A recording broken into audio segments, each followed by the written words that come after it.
Donc qu'est-ce qui se passe là? Je vais chez Guillaume Lalu de Course Épique pour enregistrer un épisode sur le TSP Atacama que j'ai fait il y a quelques semaines. Et vu que moi j'ai pas de temps à perdre, là je veux pas dévoiler où habite Guillaume, mais disons que j'étais à Montmartre, pas très loin. Et si les gens de toute façon le verront sur ma sortie Strava là où il habite. Et je viens de me faire 2h, 2h30 de course. Je viens de me faire, je sais pas, une grosse vingtaine de fois mon petit escalier préféré à Montmartre. C'est drôle parce qu'on m'a parlé du Chili d'ailleurs juste là-bas, donc j'ai déjà fait en fait un teaser de ce que je vais raconter. Et en fait j'ai très hâte parce que ça fait un moment que j'ai pas pu poser vraiment qu'est-ce que c'était que cette aventure, qu'est-ce que c'était que ce délire, ce truc pirate, ce truc où je sais pas qu'est-ce que je suis allé foutre. Et je sais qu'avec Guillaume je vais pouvoir en parler, rentrer un petit peu dans le détail. Il va peut-être réussir à me faire dire des choses d'une manière où j'ai pas réussi à le dire jusqu'à présent. Donc non, ça va être cool de pouvoir le raconter à quelqu'un d'autre qui n'est pas un proche auprès de qui je cacherai peut-être des informations. Là c'est Guillaume, je sais que c'est enregistré, mais je l'oublie très rapidement généralement. Donc en vrai pour moi ça va être. Lui je pense qu'il se dit que ça va durer 1 heure, moi je sais que ça peut durer 3 heures. Donc j'ai prévenu à la maison qu'on risquait d'être là un petit peu plus tard, mais voilà. On arrive en bas de chez Guillaume, on va faire le code assez discrètement. 14-18 bien évidemment. Sur le call. Alors, ça c'est le difficile moment où on recherche les prénoms. Hop, ça c'est bon.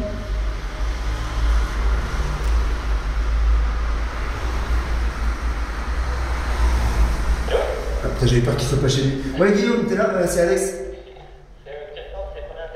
Merci. Bon, voilà. Il y a un ascenseur, mais non.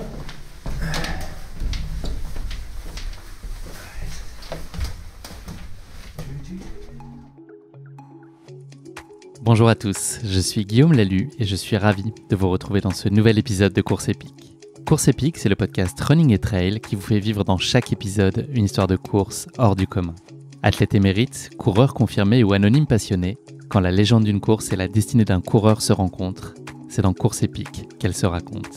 Course Épique, c'est un nouvel épisode chaque mercredi, mais c'est également chaque lundi matin un extrait de l'épisode à venir pour bien démarrer la semaine ensemble. Nous avons donc rendez-vous 2 fois par semaine. Et si vous souhaitez suivre notre actualité au jour le jour ou découvrir les coulisses du podcast, je vous donne rendez-vous sur notre compte Instagram courseepique.podcast. Hello. Hello monsieur. Ça va? Mais bien et tout. Tu te rappelles la sueur? Ouais, normal. J'étais à Montmartre. J'étais juste pendant 2 petites heures sur mes escaliers de cœur. Classique d'après le boulot. Exactement. Sortie de télétravail, filé à Montmartre et après je suis descendu ici tranquillement. Donc très bien, très en forme. Et puis c'était cool parce que j'ai pu croiser 2-3 personnes sur les escaliers avec qui j'ai déjà pu discuter du TSP. Okay. Parce que plein de gens m'en parlent et donc c'était trop cool parce que toi j'ai pu me teaser un peu moi-même sur ce que je vais raconter. Exactement, c'était l'échauffement aussi quoi. On va avoir toute la réponse à la question dans le podcast. J'espère parce que franchement c'est un truc où pour l'instant j'ai pas encore réussi. Je l'ai raconté qu'à mes proches, tu vois, ou sur Twitch mais 2 ou 3 jours après, ou que à mes proches, donc je sais pas si j'ai réussi à le raconter. Donc j'espère que tu vas réussir à me tirer de toi. Mûri entre temps, ouais. T'as besoin d'un truc, une serviette, une douche, de l'eau? Non, en vrai je suis très bien, je vais te prendre de l'eau et forcément si t'as de la bière, une bière, je suis trop chaud. J'ai forcément de la bière, j'ai prévu le coup. Viens, suis-moi. Ok, attends, j'enlève mes pompes. Ouais, merci, c'est gentil. Alors attends, j'ai de la bière, donc j'ai des bières assez classiques et puis j'ai prévu des bières d'Amérique du Sud. J'ai pas trouvé de la bière chilienne. Quand j'ai téléphoné chez un brasseur, un mec qui m'a pris pour un fou, je pense qu'il m'a dit ça doit exister, mais en tout cas nous c'est sûr on en a pas. Franchement elle était pas ouf. Le vin était très bon. Ah ouais, ça je savais pas si t'aimais le vin ou pas. Oui. Ok, le vin chilien c'était plus immédiat, mais je pensais que t'étais très bien. Donc des bières normales, des bières parfumées aux fruits rouges et puis des bières argentines pour faire. Argentine c'est nickel. Ok. Bah nickel. Let's go. Et je vais prendre la même. Hop. Je te l'ouvre. Hop là. Est-ce que tu veux un verre? Non merci. Non. Parfait. Hop, moi j'avais déjà la mienne, donc on est tout bon. Top. Monsieur, Let's go. à la tienne. Et bah, je crois que c'est l'heure de se mettre à table dans tous les sens du terme, mon cher Alex. Ok, amusant parce que d'ailleurs en venant j'écoutais un épisode de Popote. Ok. Ouais. Donc ouais, se mettre à L'épisode de table. Noël qui est sorti ce matin. Ouais, il est sorti ce matin. Ouais. Il sort du four. Vous parlez beaucoup trop de glucides, de protéines et de. Ouais. T'as compris ou pas? Franchement, c'est un niveau. Ouais, en vrai, ouais. ça commence à être un peu technique, mais c'est bien parce que Pas le but, c'est ouais. très posé. Ok. Donc c'est C'était un moment de Saint-Élion, donc bête, il avait fait nuit blanche. Ouais, c'est lui, il s'entend pas. J'ai l'impression que t'es plus fatigué que lui. Et moi, je suis plus fatigué que lui parce que j'ai fait quasiment nuit blanche et que je suis beaucoup moins fort que lui. Donc, moi, j'avais fait la Saint Express, je suis arrivé quasiment en même temps que lui, mais j'avais fait 34 km de moins. Et je m'attendais pas, en plus à la fin de l'épisode, à une petite cerise sur le gâteau, c'est-à-dire qui raconte son UTMB. Ça, c'est cool aussi. Ouais, c'est chouette, cool ouais. aussi. Ouais. Donc très bien. Popote, moi ça m'a bien mis en bouche pour aller à la table. Tu veux qu'on aille où? Bah, là-bas, dans le salon, regarde, hop. Let's go, nickel. Alors, installe-toi ici, tu seras mieux, la chaise est plus confort. Ouais. Vu J'ai allumé le sapin quand même, parce que c'est pas tous les jours dimanche et encore moins à Noël. Ouais, par contre, tu l'as acheté début décembre tout ça? Ouais, j'ai acheté exprès parce qu'à cause de la Saint-Élion, comme j'étais pas là ce week-end-là, c'est le week-end d'avant, résultat. Il tient un peu la gueule le Nord. Ouais, le 27 décembre, il ressemble plus à grand chose. Bienvenue dans ce nouvel épisode exceptionnel de Course Épique. J'ai le plaisir, comme vous l'avez probablement déjà entendu, d'être en compagnie ce soir d'Alexandre Bouchex, alias Casquette Verte. Salut Alex. Hello Guillaume. Je suis rare dans ton podcast. C'est vrai que ça faisait au moins 3 semaines qu'on n'avait pas échangé, je pense. Exactement. T'as bien réveillonné, ça va? C'est quoi la chose dont t'as le plus abusé là, sur ce tunnel de réveillon, puisqu'on est le 27 décembre aujourd'hui? Niveau bouffe de tout, mais en termes d'hydratation, je suis repassé au rhum. J'ai redécouvert le rhum cet hiver, qui m'avait rendu fou quelques fois dans mes années étudiantes. Donc je me l'étais interdit, et là j'ai redécouvert le rhum, donc j'ai passé un réveillon agité, on va dire. C'est quoi le meilleur accord, mais rhum? Non, parce que là, le rhum venait en digestif. Le trou, principalement le trou martiniquais. tu peux, t'en as un peu partout, à la Réunion. Le trou réunionnais aussi. Beaucoup dans les îles, mais le trou, il est. On va s'arrêter là-dessus. Exactement. Pour le rhum de Noël. Alex, pour la petite histoire, on enregistrait chez toi il y a un an, quasiment jour pour jour. Là, j'ai regardé dans mes archives, on était le 26 décembre. On faisait à ce moment-là le bilan de tes 3 années précédentes de course épique. Donc, l'histoire se répète à nouveau en cette fin d'année, puisque cette fois, j'ai le plaisir de te recevoir chez moi. On va y parler du TSP, qui ne veut pas du tout dire le trail des sapeurs-pompiers. Et pourtant, tu en aurais bien eu besoin, je pense, pour éteindre l'incendie intérieur qui devait vivre en toi là pendant ton aventure au Chili, que tu vas nous raconter aujourd'hui, qui est le Speed Project Atacama, TSP. C'est ça le sens de cet acronyme. Je vais en défleurer un tout petit peu le principe. Donc, c'est une course qui s'étire sur environ 500 km à travers le désert d'Atacama au Chili, réputé pour être le désert le plus aride du monde. Ce défi se distingue par l'absence de règles strictes et l'autonomie des coureurs dans le choix de leur itinéraire. Le principe est élémentaire, partir d'un point A, qui est Iquique, que j'appelle parfois Ekitike, comme le joueur du PSG, mais c'est vraiment Iquique, il ne faut pas se tromper. Il faut rejoindre le plus vite possible à un point B qui s'appelle San Pedro de Atacama, et courir, c'est pas mal pour aller le plus vite possible. En tout cas, ça a bien marché pour toi. Tu vas avoir le temps de détailler tout ça, Alex, de nous raconter bien plus en détail que moi cette course. Cet épisode, il va être assez original, vous en êtes peut-être déjà rendu compte. Il y a des innovations, puisque il y a une première dans le course épique, puis je pense dans le podcast sport, on va utiliser un son binaural sur certains passages de cet épisode. C'est une méthode de captation de son qui est adaptée à la morphologie de la tête humaine. Donc, c'est une technique d'enregistrement qui garantit une restitution en 3 dimensions, totalement naturelle, et une spatialisation incomparable avec un casque ou avec des écouteurs. Je lis un peu la notice de binaural ou la fiche Wikipédia. C'est très posé, mais au moins comme ça le mérite d'être clair. C'est mieux dit que si j'avais moi eu à le formuler avec mes mots. Donc voilà, j'espère que vous en avez déjà profité. Le but du jeu, c'est que vous ayez l'impression d'être assis avec nous, là, juste à côté. On a de la place pour plein de monde. Donc, on est ravis d'imaginer que vous puissiez être assis à table à côté de nous aujourd'hui avec Alex.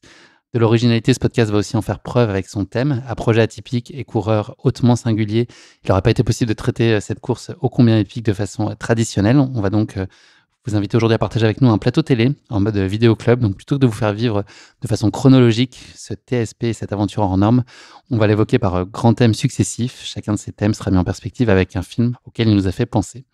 Je te demanderai donc, Alex, je vais te faire bosser de piocher successivement 10 noms de films pour lancer à chaque fois les débats et nous donner à explorer un thème fondateur de ton aventure. Ça te va? Ouais, parfait, parfait. Le TSP, parce qu'on est obligé de le prononcer à l'américaine, parce que c'est un ricain qui l'a inventé, ce truc-là. Depuis que j'essaye de l'expliquer, je dis à tout le monde que j'arrive pas à l'expliquer, parce qu'en fait, il y a qu'en le vivant que tu peux réellement comprendre qu'est-ce qu'il y a dans ce truc-là. Et quand on en a parlé tous les deux, on a eu cette idée d'utiliser des films pour donner des sensations, des feelings, des images Parle à tout le monde. voilà, qui parlent à tout le monde pour pouvoir expliquer un peu ce que c'est. Donc ouais, je suis très très chaud pour ça. Au niveau du son, je suis impatient de voir la qualité que ça va avoir. Je suis impatient d'écouter ce propre épisode. Donc je me parle à moi-même là quand j'écouterai ça en train de courir. Parce que tu as dit que ça sera totalement naturel pour les auditeurs, mais pour nous là actuellement ça l'est pas du tout. Alors là, il faut savoir qu'il y a à peu près 12 micros et il y a un mec, il a des écouteurs dans ses oreilles et il nous regarde et on doit faire semblant qu'il est pas là. Ouais. Donc ça c'est franchement Alors que pourtant, on te voit, Hervé. c'est Il est encore là. une nouvelle expérience. Il cligne de l'œil, il est avec nous. Alex, comme on est des gourmands, on va aussi, au fil de nos échanges, sûrement laisser place. Voilà, des breuvages, on l'a entendu déjà, mais à quelques mets aussi d'Amérique du Sud. Voilà, c'est Empanadas au menu ce soir pour nous accompagner. Donc là, t'arrives de ta course, dès que t'as un petit coup de faim, on fait une pause ravito. Ça te va? Parfait, parfait. Putain, je suis étonné que t'aies pas fait le jeu de mots des mets locaux. Parce que Ah ouais, les mets locaux. locaux, des mets un peu fous, en Exact. espagnol, locaux. Donc, Bien joué. ouais, franchement, incroyable. Je viens de le trouver là. Bon, bah écoute, Alex, let's go. Moteur, go. action, Feu. ça tourne. On va donc commencer avec le premier film, Alex. Je vais donc te faire bosser, comme je te le précisais juste avant. Il va falloir que tu pioches le nom de ce premier film. La petite pioche est devant toi. J'ai mis des numéros, donc là, je pense que tu devrais y arriver. Ok, alors c'est assez facile. Alors, le premier film est un film que déjà j'ai vu, donc ça va aider. Parce que je pense qu'il y en a que j'ai pas vu. C'est Projet X. Projet X, film américain étudiant par excellence, qui est le film de. Comment dire il y a un mec qui se dit je vais faire une teuf, qui invite quelques personnes, et puis finalement, il y a vachement plus de monde qui vient, et entre ce qu'il s'attendait à avoir et ce qu'il a eu, il y a un différentiel de masse. De 500 personnes, en l'occurrence. De 500 personnes, Ouais. tu as le décompte. Exactement. Donc, Projet X, effectivement, c'est la raison pour laquelle on a choisi ce thème, c'est ce côté un peu pirate, pas de règles, qui est vraiment purement l'esprit de ce TSP. On va avoir l'occasion justement d'expliquer un peu mieux le principe de la course en rentrant par ce film-là. C'est un film de Nima Nourizadeh, qui est un réalisateur anglais et qui date de 2012, voilà, film américain. Et donc voilà, le principe, c'est trois lycéens qui décident de sortir de l'anonymat, de faire une petite fête. Ils ont pas mal d'ambition sur la fête et voilà, rien ne les a vraiment préparés. La soirée qu'ils s'apprêtent à vivre, c'est le synopsis du film, donc ça se veut être très énigmatique. La rumeur se propage rapidement, tandis que les rêves des uns s'effondrent, les résultats scolaires des autres dégringolent et des légendes se forgent. Voilà, on aura l'occasion un peu d'étayer. Je te propose qu'on regarde la bande-annonce de ce film. Là, je suis chaud. Tu crois qu'on peut dire que j'assure? Y'a un mini-neck dans le four. Normal. Ça pourrait aussi marcher pour la soirée de fin de TSP. Ça ressemblait drôlement à ça quand même. Là-bas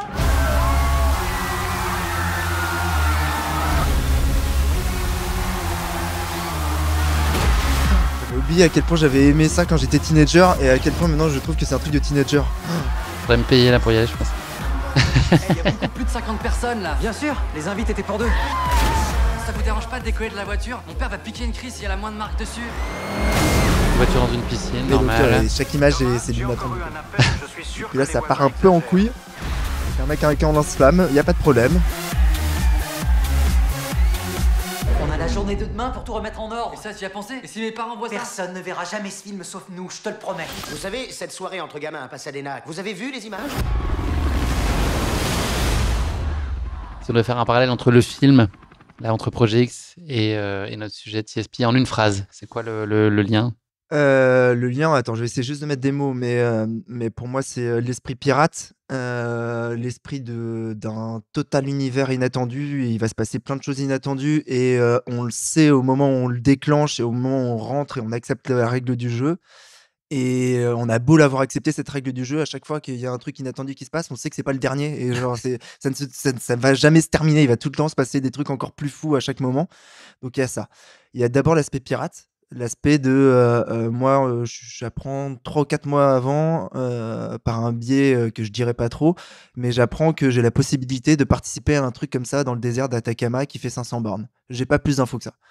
Et on me propose de rencontrer ce mec, cet Américain Niels, de faire un Google Meet avec lui, pour qu'il m'explique qui il est, pourquoi il fait ça, pourquoi son kiff c'est d'envoyer 7 mecs dans le désert au Chili. Et donc, je me renseigne pas sur lui. Lui, a priori, c'était un peu plus renseigné sur moi parce que j'étais monsieur 10 000 bornes pour lui. Et donc, a priori, il avait déjà cerné un peu le truc. Non, et en fait, il m'explique que c'était un mec qui bossait dans une agence de pub, une agence market aux US, que il a fait un gros craquage à un moment, mais qu'il a réussi à revendre sa boîte. Que maintenant il a pas mal d'argent et qu'il s'éclate parce que là où il avait énormément d'excès et de vices liés à l'univers de la publicité, Je sais pas de quoi tu parles. personne ne voit de quoi on parle. Il a réussi à, en fait, voilà, il s'est servi du running pour disparaître de ça et pour. Lui-même courait. Il courait à partir du moment où il a basculé, quoi. Il a basculé de un excès absolu vers un autre excès qui était le running. Donc moi, il y avait une totale résonance en moi là-dessus. Et je comprenais totalement l'histoire qu'il me racontait. Et par contre, lui, il est allé pas au bout, mais il est allé vachement plus loin dans l'excès, au point de, il y a 10 ans, il a commencé à organiser le premier Los Angeles-Las Vegas, le premier TSP, pour le prononcer à la française. Même système, mais dans le désert du Nevada, avec X coureurs solo, qui étaient grosso modo lui et ses potes, en se disant, c'est peut-être possible d'aller d'une ville à une autre en courant. Et donc, ça fait 10 ans qu'il l'organise. Il a développé 2 formats, un format solo et un format par équipe qui part un peu plus tard en relais. Et il s'est trouvé qu'il y a 2 ans, il y a un des participants qui est un Chilien qui s'appelle Max, qui lui a dit faudrait absolument exporter ça ailleurs. On devrait exporter ça au Chili, dans le désert d'Atacama, parce que voilà, on le connaît par cœur maintenant, le désert du Nevada, ça sert à rien, c'est trop simple. On est aux US, il y a trop de gay stations, il y a trop de 7-Eleven, enfin, c'est trop facile ici. Faut qu'on aille le faire à un endroit où too easy ne fait pas partie de la règle de base. Et donc, il a proposé de partir de là où habitent ses parents, c'est-à-dire à Iquique. Et ils ont essayé de se dire, jusqu'où on peut aller, quoi. Qu'est-ce qui serait inimaginable de faire? Donc, c'était Iquique San Pedro. Et ça s'arrête là. Ça s'arrête réellement là. C'est pas plus d'organisation que tu vas du Iquique à San Pedro, tu pars du skatepark à 4h du matin le lundi, tu dois arriver le dimanche avant la pool party. Le reste, il y a 2 règles. Première règle, no rules. Deuxième règle, no spectators. Point. Et tu n'auras pas plus d'infos que ça. Donc, tu termines un Google Meet 3 mois avant à pas avoir plus d'infos que il faut que tu sois au skatepark à 4h du matin et il faut que tu sois à San Pedro de Atacama avant dimanche. T'avais pris ta décision là tout de suite à l'issue du Google Meet? Je l'ai prise avant, moi, à partir du moment où ils m'ont dit, ça te dit d'aller faire un truc de 500 bornes dans le désert, j'avais déjà pris la décision, c'était sûr, j'avais trop envie d'une expérience comme ça. Après, la seule vraie problématique que j'avais, c'était que forcément, toute l'année était déjà remplie d'ultras, donc j'ai dû le caler entre 2 ultras, je l'ai calé entre... c'était quoi? Juste après la Diag, juste après entre la Diag et Saint-Élion. Ouais. Ouais, il y a eu Diag, Coulamamen, Chili, et la semaine d'après, il y avait Saint-Élion. Donc j'ai dû juste me démerder pour le caler au milieu, que ce soit avec les congés au taf ou physiquement pouvoir le rentrer. Voilà, ça, c'était une autre histoire, une autre gestion de l'inattendu. Mais donc, il y a eu ce truc 3 mois avant, et après, il y a qu'est-ce que tu construis dans ta tête pour te dire je vais partir de l'autre côté de la Terre, je suis jamais allé aussi loin, dans un désert. Tu tapes désert d'Atacama sur YouTube, tu tombes sur Fred et Jamy, il y a une vraie émission, il y a une émission là-dessus où il t'explique que c'est l'endroit le plus aride de la Terre, etc. Ah oui, Jamy et qu'il n'a pas plu depuis 8 ans là-bas. Et tu dis ok, donc c'est vraiment là qu'on va. T'as toujours envie d'y aller. En fait, tant que tu sais pas,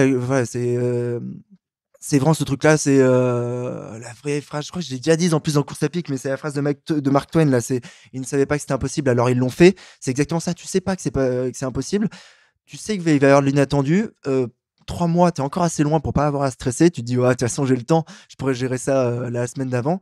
Et puis plus ça avance, plus tu te rends compte qu'il faut quand même que tu t'organises un minimum, parce que effectivement il y aura pas de ravito tous les 15 bornes comme sur un UTMB, une Diag, les Templiers, comme sur n'importe quelle course qu'on connaît. C'est là, cette fois-ci, c'est vraiment comme ce que j'avais vécu un peu plus tôt dans l'année avec le Paris-Plage avec Loïc, mais en version française, donc des villes et des cimetières où on peut boire de l'eau facilement. Là-bas, il n'y a pas de ville, il n'y a pas de cimetière, il y a rien. Donc comment on organise ça en plus sans avoir aucun feedback de participants, parce que jamais personne l'a fait, sans avoir un roadbook, sans rien avoir, en fait, en se débrouillant Donc c'est un côté aventure que moi je n'ai pas. Moi je suis un Parisien qui prend le métro, qui est mon passe Navigo, mais je suis habitué à avoir des repères, des facilités et quelque chose qui m'assiste dans la vie tout le temps. Reprendre la main sur l'inattendu, ça je l'ai pas quoi. Donc c'est vraiment pour ça que j'ai Projet X dans la tête, c'est que les gamins qui organisent leur soirée, très bien, ok, une soirée on l'a déjà fait, on le fait dans une maison, pas de problème. Mais en fait, tu peux jamais t'attendre à ce qu'il y ait 500 personnes. Mais moi, je pouvais pas m'attendre à ce que c'était réellement 500 km et le désert qui va avec ça, quoi. Il y a une notion qui est fondamentale dans cette course, c'est une course en solo, mais il y a le point de l'assistance. C'est quoi les principes, les grandes règles? Je pense qu'il y a des configurations assez variables sur les crews qui entouraient les coureurs. Vous étiez 7 cette année, c'est ça? Alors, il y avait 7 coureurs au Solo. départ, 2 femmes et 5 hommes. Les profils de ces gens-là, moi, en fait, ça m'a fait dire que en fait, quand il y a que des fous autour de toi, au moins t'es pas fou. Voilà, tu te sens pas différent. Je me suis rendu compte que ailleurs sur Terre, avec des gens qui vivaient dans d'autres villes, qui avaient d'autres cultures de vie, d'autres façons de vivre, d'autres principes de culture, on pouvait avoir fondamentalement la même passion et le même amour de la borne et le même amour de l'ultra-endurance. Et Donc c'est l'état d'esprit, enfin, c'est aussi un état d'esprit qui est commun, en gros. C'est ça qui... Ouais, tu le sens. Tu le sens que c'est des gens qui aiment autant que moi courir et courir très longtemps et qui aiment, pas la douleur, mais qui aiment avoir un seuil de douleur élevé, qui aiment y résister en tout cas. Et pourtant, on est très différents quand tu nous regardes les uns les autres physiquement et dans nos rites et dans notre culture, on est très très différents. Donc on est 7 au départ. Les crews, alors comment ça se passe? Disons que moi j'ai un sponsor qui est autant à l'arrache que moi, donc ça c'est vraiment, en fait ça me fait plaisir d'une certaine manière, ça a rendu l'histoire encore plus belle. C'est que à la base donc Salomon qui m'a financé pour ce projet, il devait m'envoyer 3 personnes, je crois que c'est des Américains, un vidéaste, un photographe et un pilote de drone pour faire de l'image parce que effectivement c'est très très beau là-bas, donc on allait avoir des images de dingue, et qui le jour d'avant ou le matin du départ te disent non, on a eu des problèmes de visa, finalement nous on peut pas venir. Et donc là tu te passes de waouh, je vais avoir le documentaire de l'année à il faut qu'on trouve des GoPro très rapidement. Pourquoi? Parce qu'on est que 2 au final, donc c'était moi et ma compagne, moi et Charlotte. Donc nous on est parti sur une configuration de simple, c'est on est 2, on se débrouille et voilà. Voilà notre configuration. 2, on se débrouille et un pick-up. Les autres étaient un petit peu plus armés, c'est-à-dire qu'ils allaient être entre le coureur plus entre minimum 2 et max, ils étaient 4 ou 5 personnes pour un coureur. Ce qui permet que, à l'inverse de nous, eux, ils pouvaient avoir plusieurs pilotes, des gens qui paissaient, qui couraient avec le coureur. Ils pouvaient en même temps qu'il y ait quelqu'un qui conduise, quelqu'un qui prépare la bouffe, quelqu'un qui est en train déjà de faire les communications, de quelqu'un qui est en train de faire la vidéo, qui est en train de monter, qui est en train d'envoyer. Nous, on n'avait rien en fait. Enfin non, à l'inverse, j'avais tout. J'avais une Charlotte assistante qui me faisait aussi bien le pilotage, la cuisine, la gestion mentale, les rations de ravitaillement, parce qu'il fallait rationner, parce qu'on ne savait pas si on partait au final pour, si ça allait vite, 4 jours, si ça allait moins vite, 7 jours. La sécurité, le guidage, du community management, de la prise de vidéo, de la prise de son, des courses, j'avais quelqu'un qui gérait tout, et effectivement à refaire, moi j'ai vécu la plus belle aventure, et j'ai l'impression que Charlotte, c'est la façon dont elle me décrit, elle a vécu aussi la plus belle aventure humaine et à 2 qu'on peut vivre, mais à 2 c'est se mettre une épine énorme dans le pied avant de partir courir 500 km, de partir déjà à 2 en étant ne serait-ce que 3 ou 4 ou plus, ça pourrait être un autre modèle. Elle pouvait te suivre en temps réel? Elle avait une idée de là où tu étais, ou c'était, vous aviez des points de passage que vous imaginiez? En fait, c'est ça, tu vois. Avant le départ, tu sais pas, on s'était dit, je sais pas, on verra. Hein. De toute façon, on verra sur le tas comment ça fonctionne. On ne savait pas trop. Moi, j'avais. T'avais un itinéraire, vous avez tracé quand même, c'est possible de faire ça, d'imaginer, ou il y a une théorie qui ne survit pas à la réalité des choses? Alors, le premier truc, c'est qu'en tant que bon Parisien, tu vois, comme là, hein, moi j'ai tapé l'adresse ce soir, j'ai demandé à Google Maps qui m'amène, et je le vois sur une trace, sur une carte, et je suis à peu près la carte, quoi. Là, même concept, hein, on a tapé Iquique dans Google, on a tapé San Pedro de Atacama, on a vu qu'il nous faisait prendre grosso modo une autoroute sur 80 bornes, puis une autoroute pour rentrer dans le désert sur 50 bornes, puis la panaméricaine, c'est l'autoroute qui traverse du nord de l'Amérique jusqu'au sud. Donc que les grands axes, t'as pas d'alternative, ou enfin vous, il se trouve que vous avez peut-être pris à un moment des chemins de traverse, mais en tout cas il n'y a pas tellement d'alternatives. Okay. Le désert est relativement peu fourni en infrastructure routière. Là-bas, grosso modo, c'est des grosses autoroutes qui traversent, qui vont d'une ville à une autre. Généralement, c'est séparé de 200 à 300, 400 km entre chaque ville, ou entre villes, ou entre grosses factories, grosses mines de cuivre. Donc l'ambiance sur les autoroutes, c'est pas du tout une autoroute comme on a en France, c'est juste une double voie avec une ligne droite qui peut aller de 20 km à 90 km selon les endroits, des camions H24 qui font passer les camions français pour des Twingo. Ça roule vite, ça roule fort, il n'y a pas de station essence, il n'y a rien en fait à part la route. Donc c'est un peu l'ambiance. Et comment tu t'organises avec ton crew dans ce cas-là? Bah, tu choisis, à toi de voir la règle. Moi, j'étais parti sur un système avec Charlotte qui était qu'on essaye de toujours avoir une fixation visuelle l'un l'autre. Donc, max, on pouvait pas s'éloigner à plus de 2 km l'un de l'autre parce que ne plus se voir, c'était perdre pour moi une ligne de vie et elle, c'était pour moi, elle, c'était pareil, c'était perdre moi. C'était perdre le truc qu'elle devait protéger. Concrètement, c'est-à-dire qu'elle s'arrêtait sur la bande d'arrêt d'urgence des autoroutes tous les 2 km pour te voir ou parce qu'elle pouvait pas rouler, j'imagine. Elle s'arrêtait en fait sur les bandes d'arrêt d'urgence et elle partait un petit peu dans le désert parce que tu peux pas rester, c'est trop dangereux sur la bande d'arrêt d'urgence. Je me rappelle plus de la stat en France. Au bout de 15 minutes, t'es déjà mort. Là, c'est des camions de je sais pas combien de tonnes qui arrivent lancer pleine balle avec des mecs qui font que des lignes droites H24, donc qui sont à un niveau d'attentif pas terrible. Donc le danger routier est sincèrement énorme. Mais donc oui, en fait, elle tentait de garder au moins un contact visuel avec moi. Moi, j'essayais de tenter un contact visuel avec la voiture, mais il y a des moments où on se perd. Et c'est des moments qui sont terribles parce que, en fait, moi, je perds le truc qui va me permettre de survivre dans le désert. Et tout de suite, tu t'imagines le pire parce que tu es dans un univers où tout est hostile. Donc tu t'imagines le pire tout de suite, aussi bien pour moi que pour elle. Donc non, ça rajoute un univers d'être à deux là-dedans. Là où quand on est trois, par exemple Lucie l'américaine, elle avait simplement deux autres personnes avec elle, donc une seule voiture mais deux autres personnes. Et très souvent, en fait, elle avait une des deux personnes qui était au volant pendant que l'autre soit paissait en courant, soit ils avaient, je crois, ils avaient acheté un vélo à Ikike et donc ils se trimballaient en vélo à côté d'elle, quoi. Donc ouais, non, la gestion de ça est compliquée. Nous, ce qu'on avait fait, c'était comme quand tu prévois une soirée, tu essayes quand même de prévoir un petit peu les trucs en avance. Avec mon pote Loïc, avec qui je fais tous mes ultras, je lui avais demandé de m'aider à tracer un peu une trace sur Strava pour voir par où on pourrait couper. Et lui, il a cru que c'était le Périgord ou que c'était non, que c'était facile, quoi. Donc, il m'avait tracé des coupes où, ouais, non, mais là, tu peux peut-être faire une petite coupe de 60 km, tu devrais gagner 20 km. Par contre, oui, je suis pas sûr que Charlotte puisse te suivre, donc va falloir que tu tiennes pendant 7-8 heures sans la voir. Et la Ça première ressemble fois. à une bonne idée, ça. Non, mais la première fois où il me dit ça, je me dis, ouais, bon, voilà, j'ai pas peur. En France, j'aurais pas peur. Là-bas, en fait, non, j'ai passé des 1h30, 2 heures tout seul. Au bout de 2 heures, je croyais que j'allais crever. Là-bas, c'est inapplicable. Donc, très rapidement, on est repassé sur un mode où, au final, on va suivre réellement les autoroutes parce que c'est la seule ligne de vie dans le désert. Et moi, je vais cutter de temps en temps, mais je vais essayer de cutter sur des trucs où je sais que je suis à moins d'une demi-heure max de l'autoroute s'il y a besoin de revenir sur un truc où il va y avoir des humains du passage et potentiellement quelque chose qui peut nous sauver s'il y a une merde. Toi, t'as une balise, t'as un téléphone, tu peux appeler Charlotte s'il y a quoi que ce soit. Bah, tu peux. Ouais, j'ai un téléphone, mais il n'y a pas de réseau, hein, donc, Décoratif. ça sert à rien. Non, par contre, j'ai demandé avant, pareil, ça, on a anticipé 2 ou 3 jours avant, on est allé demander à un pote qui bosse dans une grosse société, je ne dirais pas, et qui a volé des Toki de sa boîte pour me les prêter pour le voyage, des Toki un peu puissants. Quand on a eu vraiment des galères, on se voyait plus, ou moi qui disais non, tiens, on prolonge le prochain ravitaillement, on le met dans 2 ou 3 km plus loin, ça me permettait de faire des appels à Charlotte et le plus souvent, ça captait. Donc quand ça captait pas, là, il y a eu des moments de détresse. L'organisation, la logistique, pour nous donner une vue un peu de ta préparation matérielle sur la nutrition, l'hydratation, les transports, etc., les déplacements, enfin voilà, tout ça. T'as donc, ce que tu disais, prévu pour 7 jours, en gros, le scénario le pire. Vous avez la possibilité d'aller choper des trucs sur la route ou c'était vraiment, fallait partir avec tout intégralement. On y reviendra un peu plus tard dans les thèmes, plus tard de l'émission, mais il y a aussi une amplitude thermique importante, donc j'imagine aussi beaucoup de matos à prévoir pour le chaud-froid.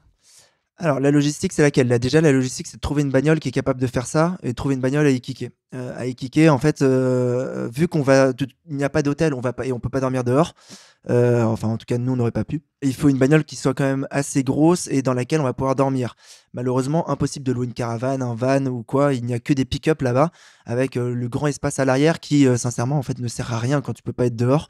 Donc, on trouvait un gros pick-up. Ça, vous l'aviez pas, vous avez géré sur place en arrivant? Ouais, on l'avait loué en avance. Okay. Et alors là, avec mon espagnol, c'était grandiose. Avec mon espagnol, avec le mec qui essayait de m'expliquer le constat de la bagnole, qui avait à peu près 800 000 POC dessus, et qui a mis à peu près, je pense, une demi-heure à me faire comprendre le système d'antivol. Tu sais, il y a des antivols que tu mets sur les volants, etc. ça te rassure vachement quand le mec il t'explique vraiment le truc le plus important dans la bagnole, c'est ça. Tu te dis, ok, bon, donc là on rentre dans une ambiance déjà. Voilà, si le truc le plus important dans la bagnole c'est l'antivol, c'est que tu sais que bon, C'est pas très esprit trail, c'est on le sent, pas, hein. voilà, c'est pas très esprit trail. Puis après, il faut effectivement en fait tout prévoir pour 7 jours parce que on va croiser une ville selon par où on passe. La première ville, elle est au bout de 380 km. Donc même si tu avances vite, elle n'est pas avant le jour 3. Si tu avances très vite, ça allait au jour 3. Moi, elle était au jour 3, 4. Ouais, juste avant non, au jour 4, elle était. Donc il faut que tu prévois tout en quantité. Donc de l'eau, des jerrycans d'essence supplémentaires, de la bouffe en quantité. Pour la bouffe, t'as pas de cuisine, hein, tu es dans un pick-up, donc faut aussi trouver, vu que tu peux pas voyager avec, faut trouver du gaz pour pouvoir avoir une petite gazinière, un petit réchaud. Et moi, j'étais parti sur un mode de bouffe. Ça, je l'avais bien anticipé. Enfin non, Charlotte l'avait anticipé pour moi. C'était de prendre de la bouffe lyophilisée parce que c'est très très facile à faire. Et j'ai chopé une marque qui s'appelle MX3. Je la cite parce qu'au final, je les remercie parce que c'est canon ce qu'ils font. Moi, j'avais jamais goûté de lyophilisé avant. C'est pas si mal, hein. Et c'est incroyable. Ouais. En J'ai vérité, testé au Marathon des Sables, là, tu peux faire des trucs, des raclettes, tartiflettes, poulet tikka, masala, enfin des trucs Alors, j'avais improbables. poulet tandoori. Les 3 que j'avais sélectionnés pour la course, c'était les 3 où je sentais que ça pouvait passer. C'était des trucs à 1000 calories à chaque fois. Donc, j'avais compté que j'en prenais 3 par jour. Je me bouffais 3000 calories. Au final, j'en ai bouffé que 2 par jour parce que j'arrivais même pas à en manger quand même un troisième. C'était trop épais. J'avais poulet tandoori. J'avais pas de bolo, le classique. Et bœuf bourguignon que j'ai adoré. Je me suis gavé au bœuf bourguignon. Et t'es bien cuit, ouais, saisis à point. C'est nickel, hein. En fait, tu mets de l'eau chaude et 10 minutes après, c'est prêt. Et ouais, non, et là où je m'attendais à un truc fade, en fait, ça a vraiment du goût. Comme en ultra, ça a vraiment de l'importance au final d'avoir des goûts de temps en temps qui remontent. Là, effectivement, quand tu es au désert, au bout de toi-même, avoir ce réconfort par la bouffe, aussi bien calorique que gustatif, Super réconfort. ça fait une partie prenante de ce qui te permet d'aller au bout, quoi. Mais bouffer un petit bourguignon à 7h, 7h30 du mat', au lever de soleil dans le désert d'Atacama alors que tu es en train de courir et de manger en même temps. Franchement, des moments comme ça, c'est rare, quoi. C'est rare. Sur l'hydratation, là, sur l'eau, vous partiez avec tout le stock, là, pareil, pour au moins la première ville. Ça fait quoi en termes de litres? Enfin, c'était quoi ta conso On avait quotidienne 13 bouteilles de 6,5 litres, 80 donc, litres, ouais. donc on avait 85 litres de flotte, donc 85 kilos de flotte aussi à porter, c'est très pratique. Pour boire, se nettoyer et pour faire la cuisine. Et finalement, je pensais que j'étais large avec 85 litres en me disant, allez, 12 litres par jour, ça me paraissait quand même énorme pour moi qui suis un peu un dromadaire là-dessus. C'est-à-dire qu'une fois que j'ai bu, j'ai plus besoin de boire pendant très longtemps. Et non, on a tout égommé en 5 jours, alors qu'on a racheté quelques trucs sur la ville qui était La bourgade, la grosse bourgade. ouais, la grosse bourgade. Il y a un aéroport, mais c'est pas le Calama. Il y a un aéroport au milieu du désert. Donc c'est quand même une bonne ville, mais qui, moi, dans la trace, je l'évitais au maximum. Juste, on passait pour choper une épicerie à l'extérieur, mais pas plus. 84 litres de flotte, je sais pas, 40 Pastille de litres sel d'essence. aussi ou pas? On avait ça au Marathon Je des l'ai Sables. oublié. Non, ok. J'ai complètement. Ça, je m'en suis voulu parce que je le prends sur toutes mes courses et maintenant, je me suis habitué. Et en préparant les affaires la veille, effectivement, moi, j'ai tout le temps les petites gélules de sel, pas les pastilles, les gélules. Et je me gaffe de ça sur les courses en plus. Et je perds énormément de sel. Moi, je suis quelqu'un qui sue très salé. Donc là, oui, je me suis rendu compte que je les avais pas. Donc, je me suis dit automatiquement, il va falloir compenser par la bouffe. Donc, on a acheté de la bouffe salée, du saucisson chilien. Donc, qui ressemble plutôt à un salami américain, qui est pas ouf, mais pas si mal. Ça pèle à ouf ouais, quand on te voit là. Ouais. Ouais, je m'attendais à pire. Mais c'était franchement pas incroyable. Beaucoup de chips, la bouffe lyophilisée, et après, le reste, c'était du sucré pur et dur, du gel et de la compote du nom que je ne cite pas. Toujours pas. La Voldemort. La Voldemort. Ah non, même endroit. On en est au même endroit. Toi, t'es dans quelle disposition, la physique et mentale, quand t'arrives là-bas? Est-ce que t'as pas de bobo, t'as pas de pépin, tu te sens affûté, plein d'envie? La tête, il y a quoi comme point d'interrogation, comme appréhension? Qu'est-ce qui peut être source d'inquiétude pour toi? Déjà, il y a 2 trucs. Il y a le physique et la tête. Le physique, 13 jours avant, j'avais le cou à ma main. Kilomètre 35 du cou à ma main, je me suis explosé la cheville. Et j'ai couru dessus et j'ai défoncé ma cheville. Et elle était ronde comme un bon petit tronc d'arbre. Bleu comme un un de sapin de Noël à côté, ça marcherait comme image aussi, ça ou pas? La boule de sapin de Noël, elle est vraiment. Non, elle est trop petite. Non, parce que c'était devenu un tronc. C'était pas beau à voir. En fait, ça faisait. Je suis pas discriminant envers les personnes âgées, mais ça faisait jambes de vieux, de très très très vieux quand même, avec tout qui est descendu dans la cheville.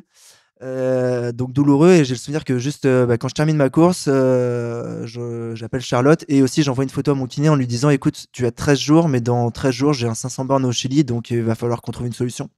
En gros, je me suis rompu les 2 ligaments, donc c'est la merde. Mais l'avantage, c'est que voilà, sur le papier, je lui explique que c'est 500 bornes, mais c'est 500 bornes de relativement plat. Il y a un peu de dénivelé, mais il est très progressif. Et surtout, il n'y a pas de virage. Donc, c'est très rectiligne. Ma cheville n'aura peu d'efforts à part un mouvement rectiligne. Et là-dessus, voilà, on met juste un protocole le plus rapide en place avec lui, de manière à ce que sans antidouleur, sans injection ou quoi, je puisse courir. Donc je prends le départ en me disant bon bah t'as quand même 2 tendons rompus à la cheville, donc je me dis physiquement c'est pas terrible. Pour le reste, étonnamment, je me dis physiquement ça va le faire, j'ai pas peur, j'ai déjà fait 250 bornes, c'était atroce, j'étais pas bien, je dois bien pouvoir faire le double, exactement la même chose que quand j'ai commencé à courir, j'avais fait mon premier semi-marathon et 2 mois après j'avais le marathon, je me dis oh, si t'avais fait 21, tu dois bien pouvoir faire 42. Même délire, après tu le regrettes quand tu fais ton 42 forcément. Même délire, je me dis tu dois pouvoir le faire, pas de problème. Par contre, j'ai une anxiété totale qui monte le jour d'avant et les quelques heures avant le départ, parce que je me rends compte que là, ça arrive et que là, putain, je crois que j'ai l'impression que je suis pas prêt. En fait, quand je rencontre les autres, quand je vois le niveau d'expérience qu'ils ont, ils ont l'air quand même vachement détendus, mais très très rigoureux sur ce qu'ils font, sur les questions qu'ils posent. Moi, je sais pas, encore 10 heures avant le départ, j'avais pas de data sur mon téléphone, donc j'avais pas de capacité d'appeler de service d'urgence ou quoi, alors que eux, les mecs, ils ont été déjà plutôt peaufinés. Ok, on va plutôt prendre quelle caméra pour pouvoir filmer à tel endroit. Donc voilà, ce différentiel me fout un coup de pression terrible au point où j'ai le souvenir, je crois que je dors 3 heures avant le départ, de stress et de préparation d'affaires et on n'est pas prêt. Et c'est atroce pour moi tout le départ parce que je sais qu'on va sortir d'une ville, donc il va y avoir la circulation. Je vais avoir peur parce que Charlotte, elle va être toute seule, que cette ville, elle est pas très bien fréquentée la nuit, donc je vais la laisser toute seule dès le départ. Qu'est-ce qui va se passer à ce moment-là? Et en fait, ce qu'on se dit, c'est on a envie d'être déjà loin, d'avoir moins de circulation, d'être à 60-70 km de là, quand on va quitter la côte et qu'on va rentrer un petit peu plus dans le désert. Il y a cette crainte de ne pas savoir, mais en fait de surtout vouloir être un endroit où il n'y a plus rien à part nous, où il n'y a que à nous de gérer, et à partir de là, on va se démerder. On a fait ce qu'on a pu, on a essayé d'acheter l'essentiel, de l'eau, de l'essence. Normalement, on devrait survivre. S'il y a un véritable problème, de toute façon, il n'y a pas de règle. S'il y a un véritable problème, je me note là où je m'arrête, je me fous dans la bagnole, on va ailleurs, et je me redéposerai à cet endroit, je peux recourir. Tout est imaginable. Réellement, cet état d'esprit. Et comme je disais, le départ, il est à 4h du matin. J'ai dormi vraiment mal. J'ai dû dormir 2 ou 3 heures la nuit d'avant. Et tu te dis, putain, je vais partir pour un 500 bornes. Je t'ai programmé de me faire 130, 140 bornes le premier jour. Et je me dis, ok, d'habitude, tu dors 10 heures avant un ultra. Là, tu es en train de dormir 2 heures avant. Ça va pas le faire du tout.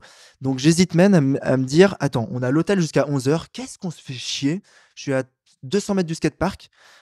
Limite, on pourrait le faire. On m'a expliqué que d'autres gens l'avaient fait aux États-Unis. C'est-à-dire qu'on prend le départ avec tout le monde. Je vais au skatepark, boum, on prend le départ. Allez, let's go TSP. Moi, je m'arrête au bout de 100 mètres. On va se coucher à l'hôtel. Je vais me dormir et je démarre à 11h. Au pire, ce n'est que 7 heures de retard. Et sur une course de 500 bornes, 7 heures de retard, c'est rien.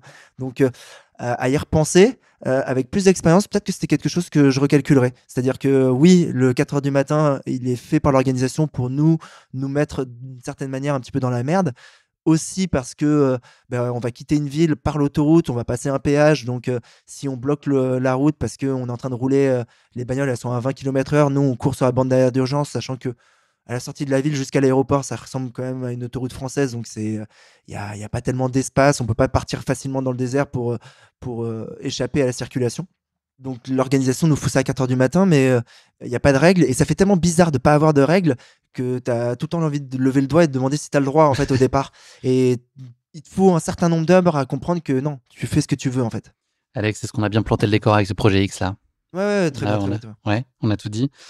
Ça va pas se passer comme ça quand même, parce que tu me connais. Tu vas avoir une question qui pique par film, c'est obligé. Ok. Ah ouais, ça aurait été trop beau que tu y échappes. Donc, projet X, question en lien. Une question un peu chaloupée. Alors, le film, il a été inspiré d'une fête organisée par une personne qui s'appelle Corey Worthington à Delaney en Australie. Donc, cette personne a réellement existé et a inspiré le film. L'adolescent de l'époque a publié l'adresse de sa soirée sur MySpace. Là, on se prend un petit coup de pelle. Je pense que c'est comme ça qu'on dit là, c'est dans l'air du temps. Ouais. Et donc, il a fait venir 500 personnes, une fête qui a évidemment dégénéré dans les grandes largeurs. Les voisins ont appelé la police, qui ont débarqué en trombe. Bon, ça ressemble globalement à ce qu'on a vu dans la bande-annonce. Il y a une foule qui a commencé à la repousser, ils se sont fait venir l'hélicoptère. Enfin bon, c'est parti complètement en sucette. Est-ce que tu peux me dire combien a été estimé le montant des dégâts matériels consécutifs à cette petite sauterie chez maman et beau-papa pendant leur absence? C'est quand même pas mal, mais c'est pas des millions non plus. C'est en dollars australiens, ouais. Dollars australiens, bien évidemment. Ouais. 1,2 million? Non, beaucoup moins. Beaucoup moins? Mais ouais, beaucoup moins. 20 000. 20 000? C'est 20 000 $. Petit joueur. C'est décevant quand même. Hein. Mais la maison était en polystyrène en fait. Ouais, probablement, ouais. Et lui, il n'a pas tellement été apprécié parce qu'après, il s'est pas vraiment excusé dans les interviews un peu post-fiesta. Là, il a expliqué qu'il s'en foutait un peu et que voilà. Donc, l'opinion publique était pas très en sa faveur. J'espère qu'il a mis des droits et qu'il a pris des royalties sur. On lui souhaite, ouais, pour rembourser les 20 000. J'ai 3 fun facts quand même sur le truc. Ça a été le film le plus piraté en 2012. Environ 8 700 000 téléchargements. Donc, le tournage a nécessité 25 nuits de fiesta. Et donc, c'est produit, on l'a dit tout à l'heure, par Todd Phillips, qui est le réalisateur de la saga Very Bad Trip, dont on va aussi parler un peu plus tard. Alex, la proximité entre Projet X et ce que tu as vécu, entre 1 à 10, c'est une question que je vais te poser à chaque fois. À quel point ça ressemblait à ce qu'on a vu dans Projet X et ce que tu as vécu toi dans cette aventure? 2 sur 10. 2. Mais en fait, c'est que l'aspect pirate. Qui est l'aspect pirate et l'aspect inattendu, mais vraiment l'aspect pirate. Deuxième thème, Alex, est-ce que tu peux piocher le numéro 2, le petit bulletin juste devant toi? Non, t'es à sec. Je casse ta règle parce que j'ai un truc dont j'ai pas parlé sur le pirate. Ah, vas-y, forcément. Je crois que tu veux me prendre mon propre parce jeu. Que sur l'orgueil et sur le pirate, il y a un truc qu'il faut forcément raconter. C'est que effectivement, c'est pirate au point que ce n'est pas déclaré aux autorités. C'est-à-dire que les autorités ne sont pas au courant de ce qu'on fait. Le jour d'avant, il y a quand même un briefing de course qui est quand même assez génial où on va chez donc les parents de Max, on est toutes les équipes. Et Niels nous dit là on va s'asseoir, tu vois. Tout le monde va s'asseoir. Il dit no rules, mais là il va y en avoir une, c'est personne ne filme et personne n'enregistre tout ce que je vais dire. Donc c'est là où il donne en fait des indications sur ce qui va se passer. Et dans les indications il y a la gestion des autorités. Et là il dit c'est pas if, c'est when. C'est pas si ça va arriver, mais c'est quand ça va arriver qu'ils vont venir vous voir. Nous n'existons pas. Vous ne nous avez pas vus.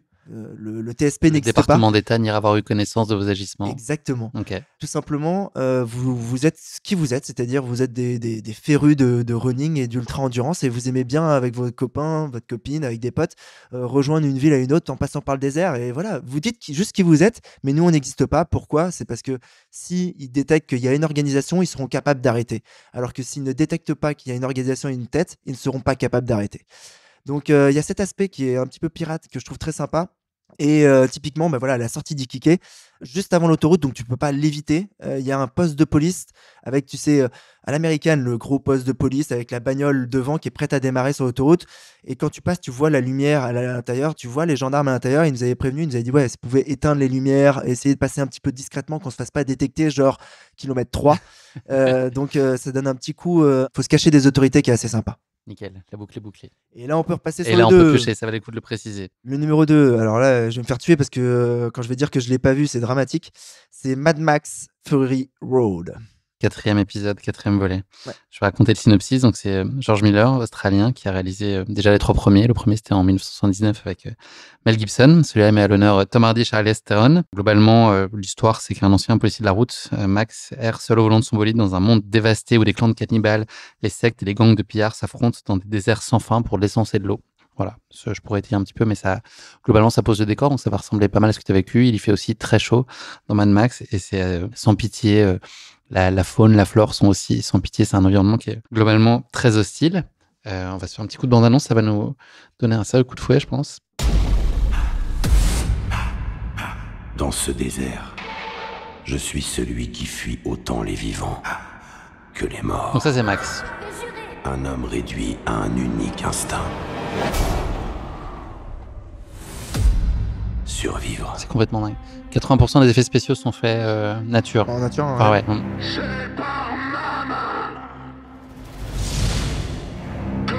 Là, ça ressemble. Ouais. Ah ouais, là, ça ressemble grave. Tempête de sable, t'as vu? Yes, on a eu tempête de sable. J'ai vu des tornades de sable. Il y en a une, je pensais me la prendre d'ailleurs. On n'a pas eu des grosses tempêtes, mais on a eu des tornades qui étaient un petit peu loin. Où les emmène-t-elle ?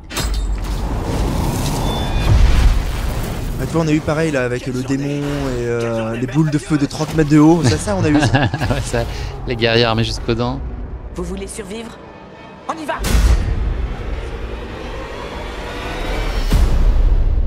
Spectaculaire, non?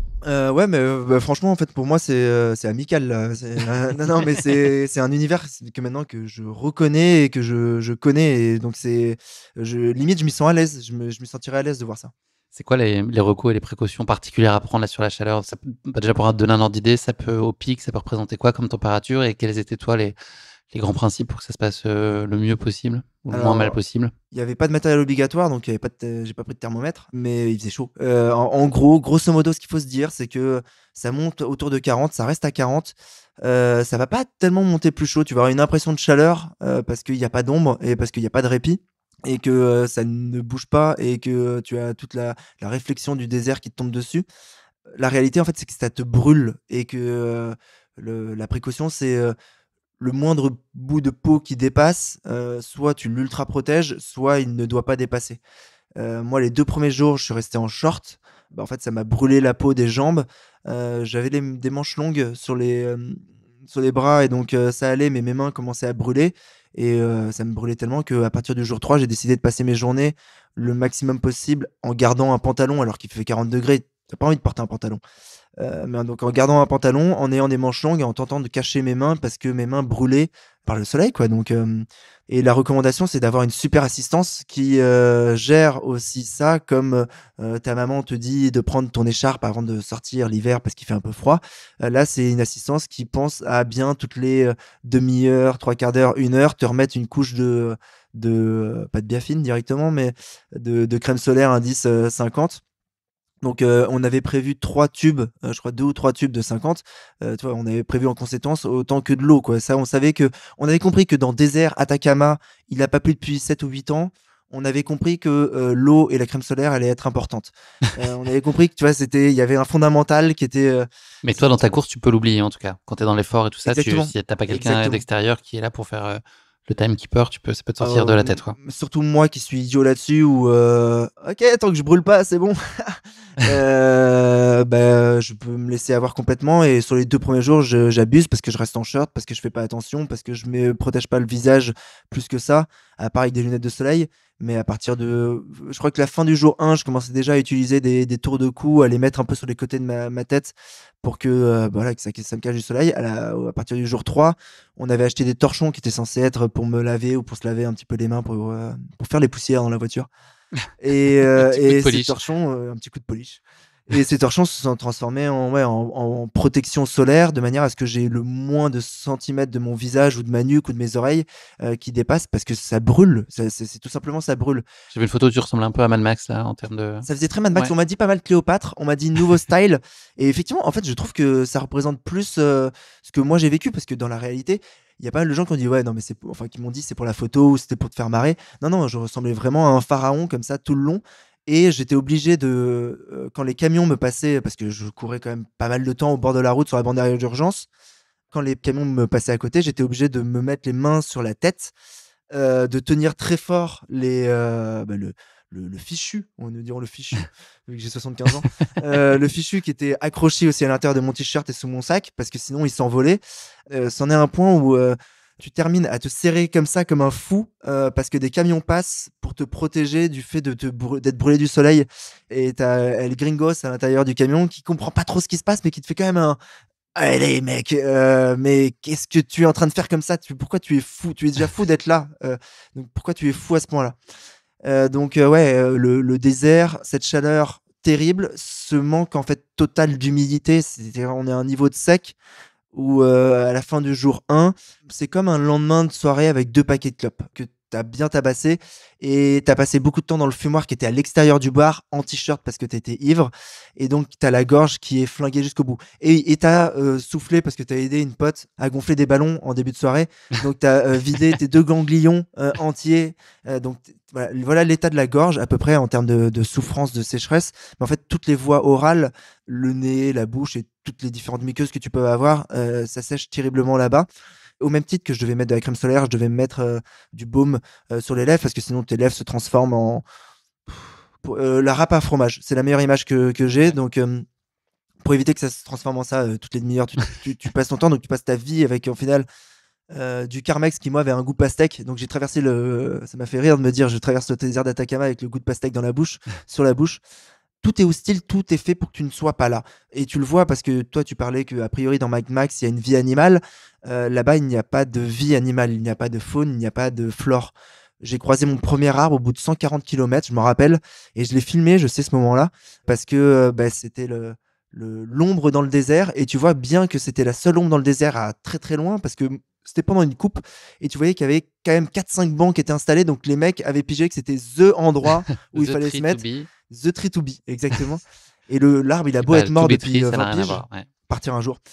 Non, ouais, et l'arbre, il a beau être mort depuis 20 piges, en fait, il est fossilisé tellement il fait sec. Et oui, il n'y a pas d'animaux, donc ça, c'est une question. Pas de petits scorpions, rien, pas de serpents. Il n'y a pas de scorpions, parce qu'en fait, il n'y a tellement pas d'eau, c'est tellement hostile que même eux ne survivent pas. Donc, le gros avantage, c'est ça, c'est que tu apprends qu'il n'y a pas de danger animal. Le plus gros danger animal, c'est exactement ça. C'est les chiens errants. Où en fait, le principe au Chili, le chien attaché, non, ça n'existe pas. Donc, le chien est errant par définition, parce que voilà, les chiens sont errants. Et on croise très rarement des habitations. Je crois qu'on a croisé le jour 2, on a croisé un endroit où il y avait 2-3 maisons, un peu inhabitées, je sais pas. Enfin, tu pourrais les mettre dans n'importe quel film d'horreur, ça passerait avec un bruit de porte, un truc comme ça, un mec avec un œil un peu bizarre, ça passerait à merveille. Mais effectivement, il y a beaucoup de chiens dans ces trucs-là. Et moi, coup de bol, ces endroits-là, je suis passé loin dans le désert sans le savoir, je me suis évité le problème des chiens. Mais Rob, l'américain de Washington, qui a d'ailleurs, lui, terminé en 4 jours le TSP, lui, il a vécu un truc où moi, ça me serait arrivé, j'aurais fait une crise cardiaque. Il s'est fait attaquer par 7 chiens la nuit et il l'attaquait réellement. Et donc, coup de bol, il avait un bâton avec lui.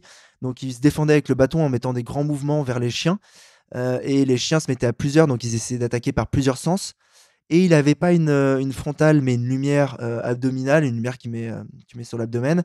Et en fait, pour éloigner les chiens, la seule chose qui les éloignait, c'était d'avoir la lumière dans les yeux vers eux. Donc, il devait se mettre en face des chiens pour pouvoir les effrayer. Et pendant qu'il se mettait en face et qu'il en visait un, il y en avait d'autres qui arrivaient sur le côté. Donc, il a vécu un moment de terreur absolue. Moi, on m'avait prévenu, on m'avait dit, bon, il y a 2 dangers, tu vas voir.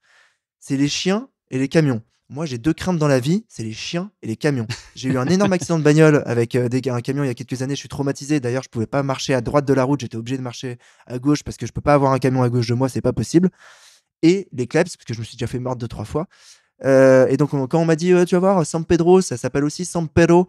Pero qui veut dire chien, sous-entendu, c'est la ville des chiens, t'es chez eux. C'est pas. Okay, ouais, voilà, tout ce qu'il me fallait, quoi. Donc, le désert est hostile dans sa température, étonnamment dans son vent qui peut te tromper parce que tu as l'impression qu'il fait un peu moins chaud, mais ça tabasse quand même. Donc le soleil que tu te prends qui est terrible. Et finalement, pas de crainte des animaux, mais il peut y en avoir quand tu vas croiser quelque chose qui pourrait être en fait quelque chose de salutaire quand tu es dans le désert, c'est-à-dire une maison, de l'ombre, une habitation, quelque chose qui sort de rien devant, rien derrière, rien sur le côté, rien à droite. Là, finalement, c'est là que va être le danger, c'est quand il va y avoir de l'humain et quand il va y avoir du chien. Est-ce qu'on peut s'habituer à la chaleur? Est-ce que c'est un paramètre à un moment qui fait partie de ton quotidien et le deuxième jour, tu penses un peu moins que le premier et ainsi de suite? Ou est-ce que c'est tellement pressant, enfin, tu vois, et ça impacte tellement, toi, tes ressentis physiques que c'est impossible d'occulter, voilà, ou est-ce qu'à un moment, ça devient un paramètre comme un autre et tu composes avec et ton corps s'habitue avec les heures? Déjà, moi, je suis quelqu'un qui adore la chaleur. Sous-entendu, il y a quelques années, en fait, quand je me disais la Diac, c'est l'objectif de ma vie, je veux faire top 10 là-bas, il faut que je m'habitue à courir quand il fait chaud.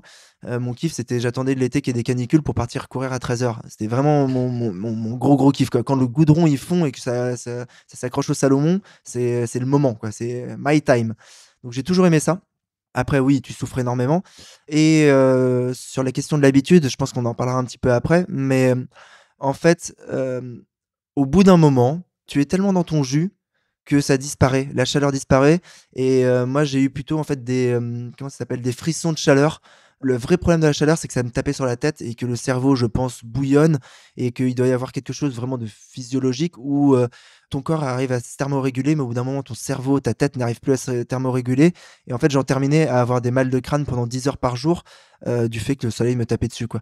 Donc, le vrai problème de la chaleur, c'était pas la sensation de suffoquer, parce que ça, au final, c'est pas quelque chose que je trouvais presque agréable, parce que c'était pas facile, donc je trouvais ça agréable. Mais c'était réellement inhumain. Ah, c'est peut-être trop fort, mais c'était désagréable comme quand on va chez le dentiste. C'est-à-dire, ça fait pas mal, c'est pas dramatique, on va pas en mourir. Mais vraiment, si ça peut s'arrêter très vite, ça serait cool. Mais juste là, ça s'arrête pas pendant des heures et des heures et des heures, quoi. On a bouclé la boucle sur la chaleur. Sur la chaleur, je pense qu'on a fait le tour. Je réfléchis, est-ce que j'ai d'autres choses? Non, franchement, j'ai rien d'autre sur la chaleur. C'est à peu près tout. À part que dans le désert, tu oublies que l'ombre existe, à part la tienne, et en fait, ne pas pouvoir se cacher dans sa propre ombre, c'est terrible. Donc, il y a eu des moments où, quand Charlotte était garée en voiture, elle comprenait pas. C'est pas que je m'adressais pas à elle ou quoi, mais j'arrivais et elle voulait me diriger vers un coin de la voiture. Moi, j'allais me mettre plutôt dans le coin où j'avais un petit peu d'ombre, parce que ce 30 secondes d'ombre allait être pour moi comme un rechargement de Tesla de batterie ultra rapide, de fraîcheur absolue. Donc ça, et voilà. Et même Charlotte y a pensé au bout de... Très rapidement, elle a commencé à le comprendre qu'elle devait se garer de telle ou telle manière pour que moi, je puisse, si j'avais envie de m'asseoir ou quoi, je puisse être à l'ombre. Donc, au final, la chaleur te provoque juste un terrible niveau de concentration pour essayer de capter parfois 20 secondes d'ombre. Donc, c'est assez fou l'énergie que tu peux sucer juste pour te prendre si peu de temps de fraîcheur. Un petit reboot. Qui, au final, n'est pas si utile que ça.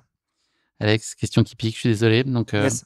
il y avait un peu plus de monde donc, sur Mad Max Fury Road que toi, l'équipe technique qui t'a entouré, on l'a compris. Est-ce que tu as une idée du nombre d'heures de rush, enfin du temps surtout que ça a pris à visionner, juste dérusher ce film, la Mad Max Fury Road, pour la monteuse du film? Combien de temps pour regarder tous les rushs? Ouais, elle et son équipe, en tout cas, voilà, en tout cas, un nombre de. Si moi je cours 1000 heures par an, que 1000 heures par an, ça me représente 45 jours en cumulé. Je me dis qu'elle a bien dû passer minimum, il doit y avoir 2000 heures. Pas loin, donc 2 mois en gros, c'est ça que tu dis. 90 jours, c'est ça que tu dis? Bravo, 3 mois. 3 mois, ouais. 470 heures de rush, donc 3 mois pour regarder intégralement ces rushs. Putain, ça doit être long. Parce que j'ai beaucoup couru cette année. et ouais, non, ça doit être terrible. Petite anecdote qui devrait te plaire, je pense, sur le premier épisode, enfin le premier de la saga, la production ne pouvait pas se permettre d'engager des figurants, c'était un micro-budget. Donc le gang des motards qui a été filmé dans le premier Mad Max a été payé en bière, parce qu'il n'y avait pas de quoi les payer avec l'argent sonnant et trébuchant. Voilà. Pour la petite histoire, Mad Max 1 a été le film le plus rentable de l'histoire du cinéma pendant très très longtemps. Il a été détrôné par le projet Blair Witch qui a coûté 3,60 $, je pense, à peu de choses près. Voilà, il a rapporté 100 millions de dollars pour 350 000 $ de budget. Un joli ratio. Ouais, un joli ratio. Pas mais 300, après, c'est pas mal. Je serais les figurants qui ont pris de la bière, j'aurais préféré quand même prendre un tout petit micro pourcentage sur les sorties du film. Alex, indice de similitude entre Mad Max Fury Road et ce que tu as vécu sur le TSP? Là, visuellement, de ce que ça donne, je pense que c'est celui qui va être le plus proche. Après, les gens étaient peut-être un chouïa moins agressifs. Donc, je dirais un bon 7,5, 7,5, 8. Allez, un 8 en termes de proximité. Alex, vraiment, je veille sur toi et là, je sens que tu es en perdition et qu'il faut faire une petite coupure pour que j'aille te chercher de quoi te ravitailler. Je crois que tu n'as plus rien dans ta flasque, donc je ne voudrais pas te laisser à l'abandon. De Cerveza Argentina. Ça va être l'occasion, je pense, de commencer à préparer les empanadas, puisque c'est ça le menu du jour. Let's go. Allez. C'est bon pour toi? Ok. Alors, tu veux la même? Ouais, je suis chaud. Hop.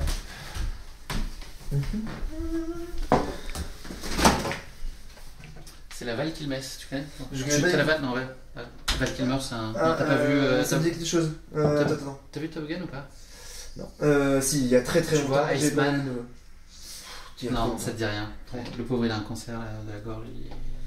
C'est compliqué. Ils le mettent en scène dans le film, dans le Top Gun là, qui est sorti. C'est triste. C'est un moment d'émotion. Toi, tu sais mettre les gens en joie en tout cas. Ouais, exactement. Moi, je trouve que c'est important. La période de Noël, c'est important d'être joyeux, d'apporter un peu de plaisir.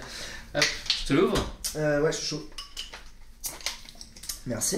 Hop là. Toujours pas de verre. C'est parti. Non, toujours pas. Toi, tu peux t'en prendre. Hein. Tu sais que t'es pas obligé d'appliquer la coutume de l'invité.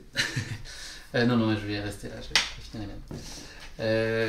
On y retourne. Ouais. Et on se fait le dîner après. Très très chaud.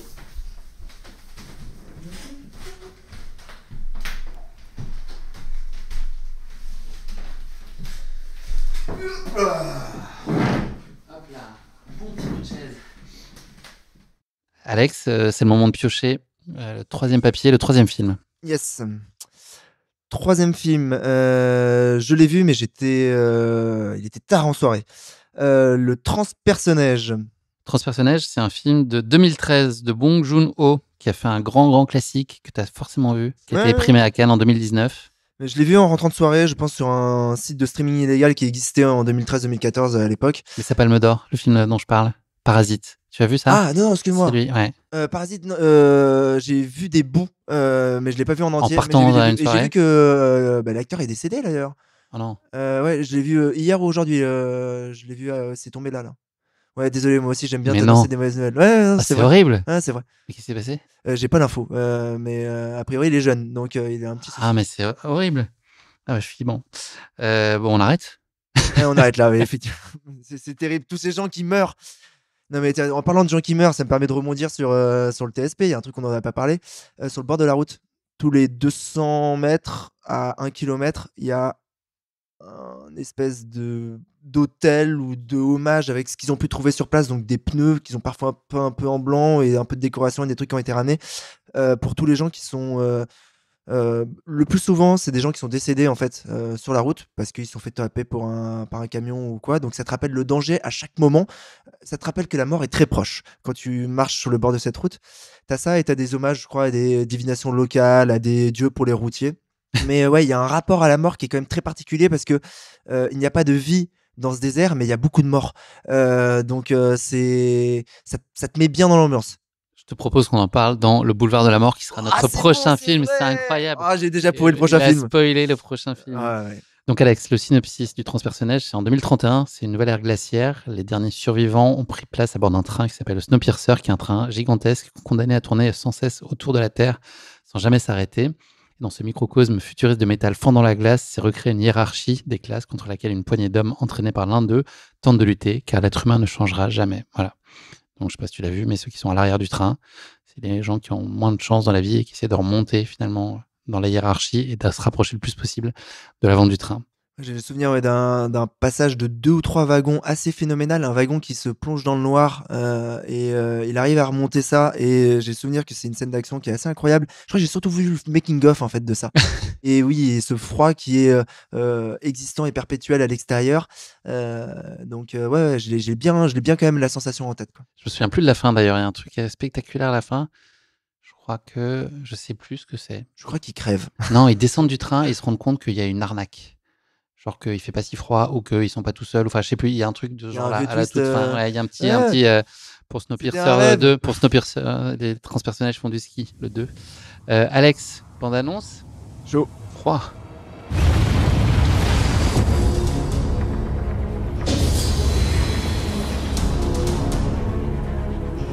Je sais pas comment ils font en termes de ravito là pour tenir indéfiniment. En termes d'alimentation et comment ils peuvent être. Ils font pas des trucs avec les insectes? Ouais, peut-être. Avez la vôtre à l'arrière. Restez à votre place. Ah, mais il est terrible ce film. Ouais. Ah, j'ai envie de le revoir. C'est pas encore le moment. Les flingues étaient pas chargés, t'imagines? Depuis toutes ces années. D'ici jusqu'à l'avant du convoi. Le tout d'une seule traite. Le train et le monde. Nous sommes l'humanité. C'est vraiment pas mal. C'est pas mon genre de film, mais Ouais, j'ai j'ai vraiment envie de bien le aimé. revoir. Ouais. Bah, ça m'a donné envie de le revoir, moi. Et merci de l'avoir divulgaché pour tous les, pour tous les auditeurs. Meilleur terme québécois de l'histoire, divulgaché pour spoiler. T'as dit spoiler, ça m'a brûlé les oreilles. Divulgaché, c'est incroyable. Ça veut tellement tout dire, c'est tellement explicite. Donc là, on va parler de froid parce que spontanément, quand on pense à Atacama, on pense à très très chaud. Mais les nuits sont très compliquées et très froides. À partir de quand, là, ça commençait à devenir inconfortable dans la journée? Le principe, c'est qu'à 19h30, le soleil va pas tarder à se coucher. 20h, il est couché. À partir du moment où le soleil commence à disparaître, le vent qui, pendant la journée, t'a permis de te rendre compte qu'il faisait pas trop chaud, bah là, te permet de te rendre compte qu'il fait vraiment finalement vachement plus frais d'un coup. Et Frais, c'est quoi? D'un coup, en fait, on va passer de 40 à 20, puis 10, très très rapidement, en fait. Donc le passage du jour vers la nuit, c'est dans ce sens-là. Et on a très rapidement, tu es là. Attends, est-ce que tu peux fermer la porte de la voiture parce que non, on va fermer les fenêtres aussi parce que là j'ai trop froid. Et moi j'avais un rite en fait le soir. C'était, je rentrais dans la voiture, je me posais juste 5 minutes pour respirer et à partir de là on déclenchait le protocole. Le protocole, c'est je me déshabille, je me fous à poil, je me nettoie. Ah oui, on s'est pas On va douché parler pendant 5 d'hygiène, jours. ouais. Lingette, ouais, Non, j'imagine. j'ai de bébé, etc. Mais donc je suis nu et donc s'il y a de l'air et qu'il fait froid et que je suis en train de me passer un truc légèrement humide sur moi, avec la fatigue de la journée, ça devient très désagréable. Donc là, il y a un moment de désagréable, mais qui en descendant. Donc plus tu le fais tôt et moins t'as couru, mais plus tu le fais tôt et plus il va encore faire bon. Et plus tu le fais tard et plus tu t'arrêtes tard et plus tu vas le faire à un moment où il va être froid. Donc ce moment, on essaie de le déclencher alors qu'il faisait encore un jour, de manière aussi à ce que une fois que la nuit soit tombée, Charlotte avait le temps de préparer la nourriture, donc elle ressortait, mais donc elle, pendant que moi je terminais de me nettoyer, elle ressortait en manteau de ski parce qu'il faisait déjà vraiment froid.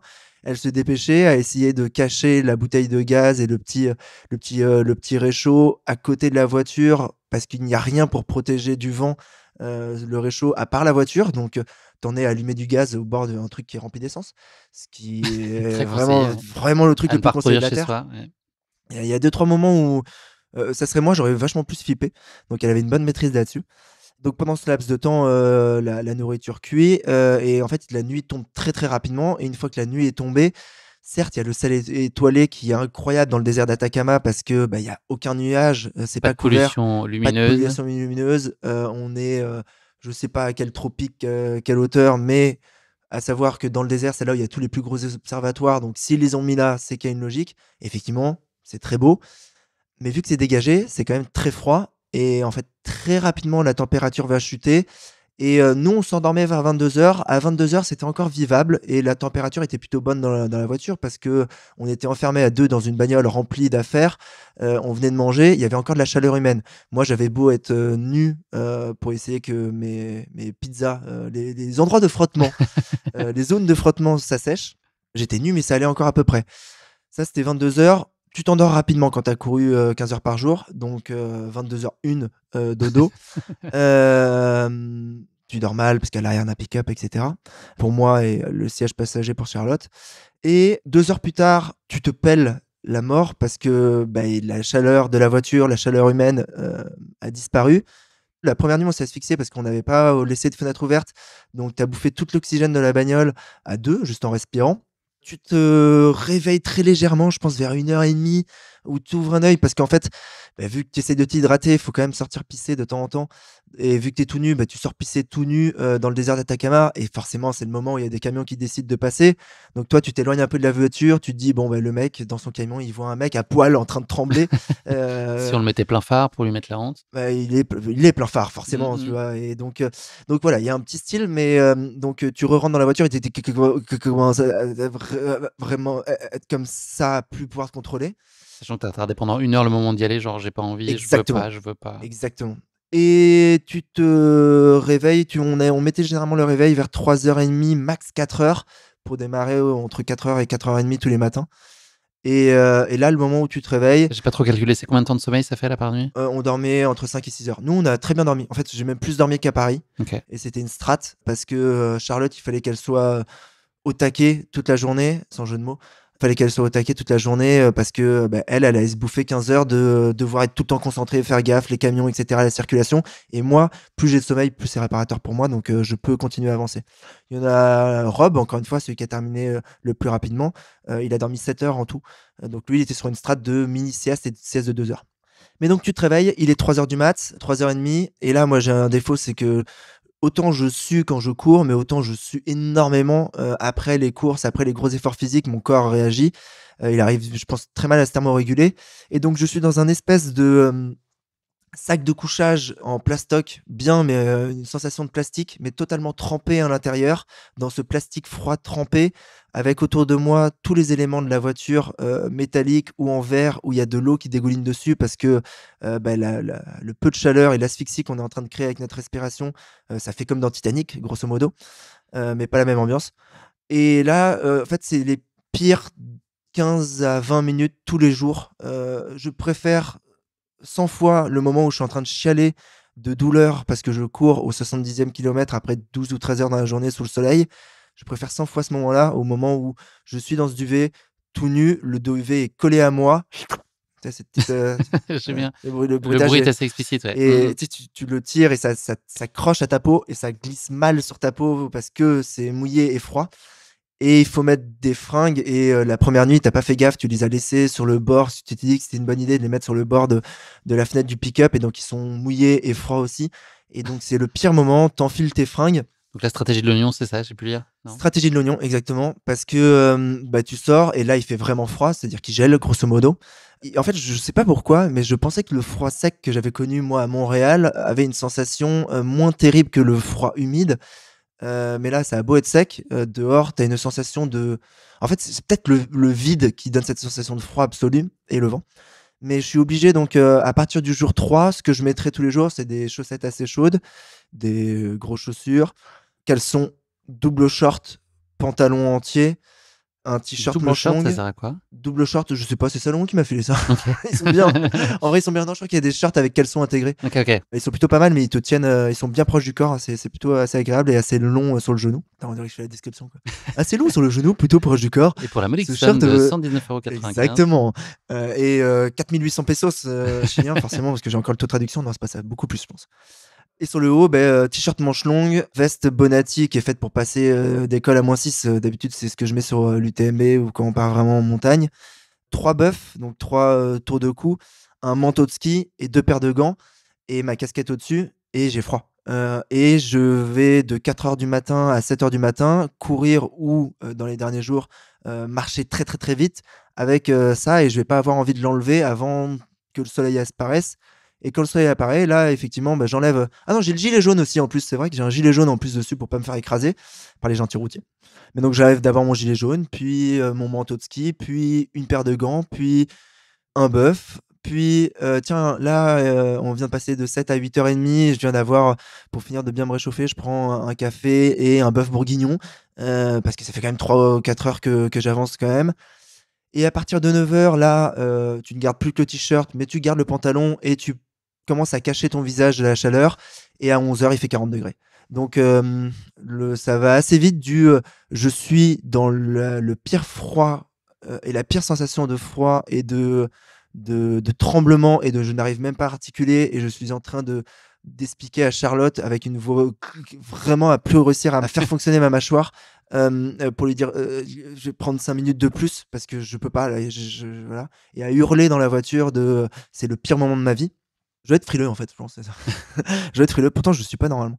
Mais oui, quand on me dit waouh, la chaleur, c'était pas trop dur, ou la semaine d'après, je me suis retrouvé sur la Saint-Aignan, on me fait ah, ça doit te faire bizarre et tout, ce froid. Mais en fait, les mecs, moi, le pire, ça a été le froid, ça n'a pas été le chaud. Ce que tu redoutais le plus avant et puis ce qui s'est avéré le plus effroyable. On m'avait dit ouais, tu vas voir, il fait un peu froid la nuit et tout, mais tu te focus soleil, tu te focus soleil, tu pars dans le désert Atacama, tu te dis le vrai problème que je vais rencontrer c'est le soleil, et certes c'est un énorme problème, mais tu t'attends pas à prendre aussi cher sur le froid, et en plus j'étais équipé, j'étais parti avec un manteau de ski, le manteau de ski je m'étais dit tu vas le mettre dans la bagnole les 2-3 moments, je me suis jamais dit tu vas courir 3 ou 4 heures en manteau de ski tous les matins, et pourtant c'était le cas, donc oui, y a ce truc là de finalement avoir eu comme on a sur la diagonale, mais de manière très différente, des grandes différences de température et de météo.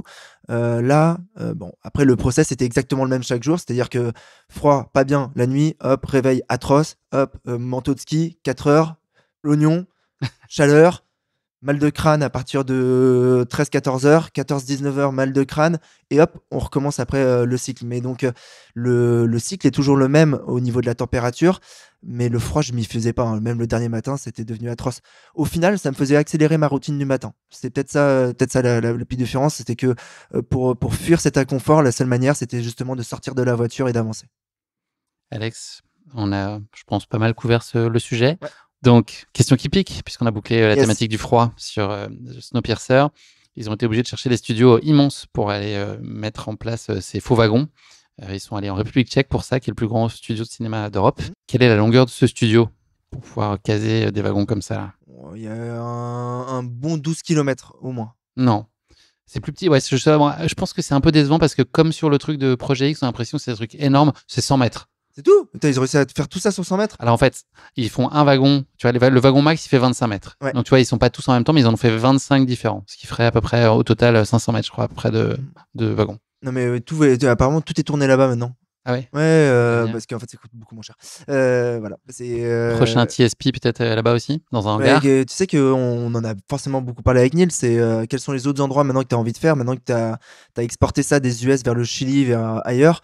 Et en fait, en parlant avec lui, c'est très difficile à organiser, par exemple, sur le même format en Europe, parce que c'est trop simple en fait en Europe. Et effectivement, c'est trop simple. Par rapport à ce qu'on a vécu, ça sera trop simple. Donc c'est faisable totalement, c'est organisable. Oui, je peux te faire un Paris-Lyon, hein, ou un Paris-Marseille, pas de problème. Mais voilà. Et, partout, tu peux te ravitailler, t'as pas besoin d'avoir assistance. Je suis pas sûr que ça arrive en Europe. Enfin, je dis ça, mais Ouais, non, ça se tient. en juin, je vais faire un truc avec Niels. Tu veux nous divulgacher la chose? Non, bah, je vais juste donner des mots de code. Donc, dedans, il y aura de l'Allemagne et il y aura des boîtes de nuit. De l'Allemagne? Il y a un lien entre les deux? Non, Il y a le lien entre l'Allemagne et la boîte de nuit, oui. Mais il va se passer quelque chose en juin où je vais participer à quelque chose qui ressemble à un TSP, enfin qui est organisé, non organisé par les non-organisateurs du TSP. Si tu te fais arrêter, t'as pas le droit de dire. Exactement. Ça, ouais. Et donc il y aura lieu en Allemagne. Ok, bon. Et il y aura un rapport avec une boîte de nuit. C'est-à-dire qu'à Noël prochain, on réenregistre un épisode sur lequel tu me racontes cette aventure. J'espère qu'on va le faire avant. Si c'est en juin, j'aurai déjà 12 courses après dans la tête. Alex, 4e thème, je te laisse piocher. Yes. Un jour sans fin avec de souvenirs Bill Murray, si je me plante pas. Absolument. Et Andy McDowell, dont on se souvient, c'est pas mal. Le jour de la marmotte au Québec, en québécois, je pense que c'est un des rares films que j'appelle plus par son nom québécois. Je trouve ça plus cool. Le jour de la marmotte. Film de 93, Harold Ramis, qui a aussi fait SOS, Fantôme. Ah, mais oui. Culte. Logique. Et ils se sont pouillés avec Bill Murray sur tout le film. Ça a été très compliqué. Ils ne sont plus parlé après. Ça a été une sale histoire. Ouais. Et Un jour sans fin précède SOS. Après. Non, et après. Ok, d'accord. Ouais, après. L'histoire, donc, c'est Phil Connors, qui est journaliste à la télévision et qui est responsable de la météo, qui part faire son reportage annuel dans la bourgade de Punxsutawney, où on fête le Groundhog Day, le jour de la marmotte, donc. Dans l'impossibilité de rentrer chez lui, ensuite à Pittsburgh à cause d'une intempérie, il se voit forcé de passer une nuit de plus dans cette ville perdue. Réveillé très tôt le lendemain, il constate que tout se produit exactement comme la veille et réalise qu'il est condamné à revivre indéfiniment la même journée qui est celle du 2 février. Alex, tu l'as évoqué un peu juste avant, je pense que tu nous as fait un peu le schéma quand même, mais toi, à quel point tu avais en tout cas en ressenti le sentiment que c'était toujours la même chose qui se répétait infiniment. Alors c'était que 5 jours, mais qui peut-être en ressenti on comptait beaucoup plus. Les journées, elles étaient quand même relativement similaires de l'une à l'autre, ou est-ce que par la force des choses, tu arrives à avoir quand même des nuances, où il y avait des événements qui faisaient que c'était pas exactement précisément tout le temps la même chose, et puis on regardera la bande-annonce après. Quand sur une course, tu avances énormément, tu fais beaucoup de kilomètres, que ce soit une Diag, un UTMB, un UT4M, une Lyon-Saint-Élion, même une Lyon-Saint-Élion, il y a encore peut-être qu'il peut y avoir des similarités. Le décor change, peu importe, mais le décor change. Donc tu as l'impression de bouger, donc tu as l'impression que d'un point de vue spatial et donc temporel aussi, les choses évoluent et que tu n'es pas tout le temps au même endroit. Là, je savais que j'avançais parce que j'avais conscience de la distance, musculairement, en termes de douleur et mentalement. J'avais conscience de ça, mais au final, tout le temps, j'étais au même endroit parce que devant toi, il n'y a rien. Il y a juste une ligne droite interminable. Derrière toi, il n'y a rien, juste une ligne droite interminable. À gauche, il n'y a rien. Parfois, il y a très souvent, j'ai été étonné, il y a des installations électriques dans le désert, mais c'est globalement. Ce qui était cool pour toi, c'était des points de repère. En gros, ça permettait d'avoir des micro-objectifs, c'est ça? Ouais, au bout d'un moment, enfin, j'ai appris qu'il fallait surtout pas s'en donner, mais au bout d'un moment, c'est oui. Tiens, au 50e piqué que je vois là-bas, parce qu'il y en a 50 que j'arrive encore à avoir, je vais courir jusqu'au 50e au moins. Tiens, j'ai l'impression que si je vois pas le 51e, c'est-à-dire qu'il y a peut-être un petit virage, genre de 2 degrés de virage vers la gauche ou vers la droite. Non, mais on est vraiment sur ce délire-là où tout est infini. T'as eu les brumes de chaleur ou pas? T'as vu ça? J'ai eu des brumes de chaleur et ce qui est encore plus troublant, c'est sur la nuit. C'est donc quand on démarre à 4h du matin, machin bidule, tu vois les lumières des camions au loin. Et le camion au loin, quand tu vois sa lumière et qu'elle met une demi-heure à arriver à toi et que lui, tu sais qu'il est en train de rouler entre 100 et 130 km/h, tu dis ah ouais, en fait là, la ligne droite, c'est au moins 60 bornes, quoi. Et ça, c'est terriblement troublant, mais déprimant. Non, parce que moi j'aime ça, mais je pense qu'en fait, moi comme les 6 autres participants en solo, on est des aficionados de ça. On adore l'ultra-endurance et on n'a pas peur du truc justement qui est infini, où il faut répéter et où il n'y a pas de fin. On adore ce truc-là. C'est pas de fin, trop bien. Vas-y, je peux continuer éternellement. Personne, les congés, c'est bon. J'ai pas besoin de revenir à la vie, etc. Et c'est ça le truc du cycle. C'est ce qui s'est passé. Finalement dès le premier jour, étonnamment, alors que le cycle n'était pas déjà ancré, j'étais déjà dedans et j'en étais déjà à me dire en fait putain, tous les jours ça va être exactement comme ça. Tous les jours, ce que je suis en train de faire, bah, ça va devenir mon protocole et ça va devenir mon séquençage de ma morning routine. Là, tous les mecs sur LinkedIn qui t'expliquent ça. Je suis sûr que toi, en plus, peut-être si on fouille dans ton profil, peut-être qu'on peut en trouver une. Non, c'est le séquençage de la matinée où ils t'expliquent toutes les 10 minutes qu'est-ce qu'ils font pour que leur journée commence. Mais moi, c'était comme ça, mais moi, toute la journée, avec une grosse partie dans la journée qui était quand même courir dans une ligne droite. Et donc, avec peu de rappeurs spatio-temporels qui changent. Et le soleil reste très longtemps haut et le moment où il est bas, ça se lève, c'est relativement rapide, ça se couche, c'est relativement rapide, mais c'est tout le temps la même chose. Donc, ouais, la sensation de jour sans fin, elle s'est créée alors que le premier schedule de répétition, le premier template de répétition, le premier modèle n'avait même pas encore terminé. Un mot anglais par mot anglais, c'est pas mal. Ouais, grave. Schedule, c'est en place. Ouais, putain, maintenant, ça me vient plus facilement en anglais, tu vois. Mais ouais, c'est un schéma qui se répétait tout le temps. Et au bout du jour 3, en fait, ça m'était agréable parce que ça y est, j'avais compris. C'est exactement comme le fait que moi, j'adore refaire les mêmes cours chaque année parce que je connais, maintenant j'ai des facilités, etc. Parce qu'il y a de la connaissance. Et donc, chaque année, je peux rajouter plus de moi dans ce que je fais parce que, justement, l'univers qui est autour de moi est connu et facile d'approche. Là, c'est exactement pareil, mais sur un aspect temporel, je peux mieux gérer mon séquencement, le moment où ça va pas bien le matin. Plus ça avançait, plus le jour 5 approchait, plus le dernier créneau de matin se répétait et plus je me disais, ok, tu peux le rétrécir, ce truc-là, parce que tu sais exactement comment ça va se passer. Et tu le vois dans ces films souvent où il y en a 2-3 comme ce film-là, où très souvent la mécanique, c'est ok, je vais changer quelque chose pour pouvoir atteindre. La première fois ça n'a pas marché, mais je vais changer un truc dans la mécanique pour que je puisse atteindre soit la sortie, soit l'objectif que j'avais dès le départ.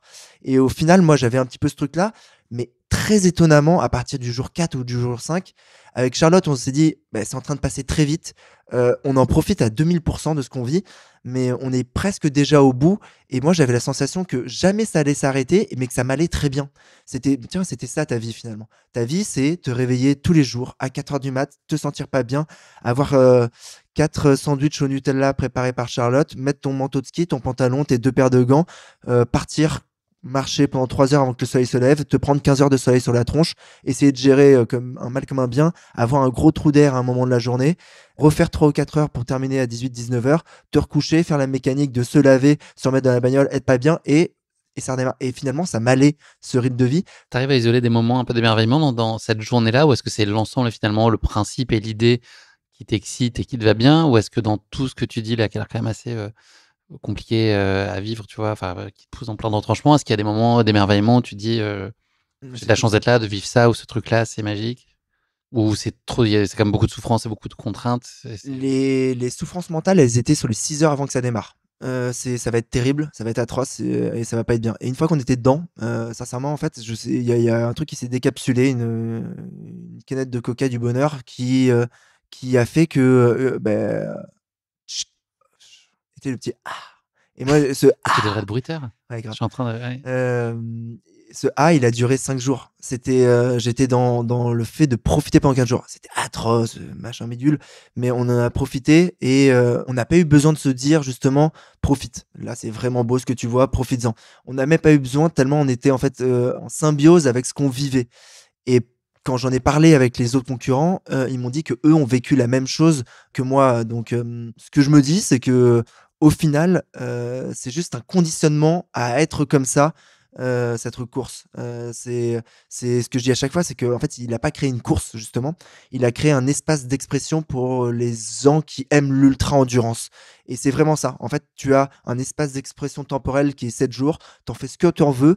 Et généralement, les gens qui partent dans ce délire-là, dans ce genre d'espace, quand ils en font ce qu'ils en veulent, nous, si on nous laisse faire ce qu'on veut, mais c'est juste en fait le moment où on peut être génial parce que on est ce qu'on veut être. Et meilleur moment mentalement parlant, j'avais une sensation d'être à l'endroit où je devais être Alors que, sincèrement, personne n'a à être dans le désert en train de courir au bord d'une autoroute pendant 5 jours. Mais moi, c'était vraiment l'endroit où je me sentais bien, quoi.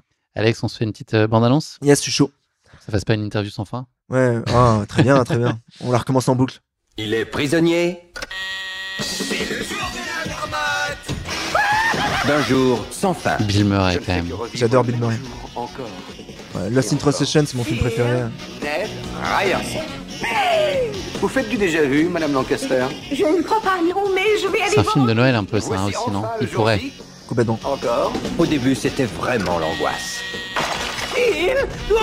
Vous partez dans la soirée, monsieur Connors. Je dirais que les chances de départ sont 70%. Mais à présent, on pourrait faire tout ce qu'on a envie de faire. Il explore toutes les possibilités Tu ne t'en fais pas. Ah, on dit McDowell. Pourquoi et apprend à vivre comme s'il n'y avait pas de lendemain. Bill Connors, Ned. Parce que demain n'existe plus. Bill Murray, Andy McDowell. Ça donne envie, hein? Franchement. Ouais, là, on va parler de Noël. Typiquement, ça, c'est un film que je peux me refaire, ça. Ouais. Bon, moi, je vais peut-être me l'accorder aussi dans les prochains jours. Alex, avant qu'on clôture ces parties-là, ces journées à répétition, est-ce que tu as ressenti beaucoup d'ennui sur ces journées? Est-ce que c'est un sentiment que tu as vécu? Aucun. Jamais. Mais genre 0% d'ennui. Et pourtant, oui, il n'y a pas plus monotone que des lignes droites de 90 bornes. Mais il n'y a eu aucun ennui. Mais après, ça, j'avais aucune inquiétude sur le fait que je n'aurais aucune lassitude. Ça fait maintenant 8 ans que je cours. Sur les 4 dernières années, j'ai passé 1000 heures à courir par an. Et ces 1000 heures, il y en a 700 qui sont à Paris où, grosso modo, je fais exactement la même chose quasiment chaque soir. Donc, je cherche encore la lassitude. On va plutôt le présenter comme ça. Je cherche encore la lassitude, mais je ne l'ai pas trouvée. Et je pense que je ne la trouverai pas parce que ça me plaît, en fait, ce côté. Je crois qu'on en avait parlé, justement, de ce côté autiste de parfois répéter les choses que j'avais dans le skateboard, dans le football, avec l'arbre, etc.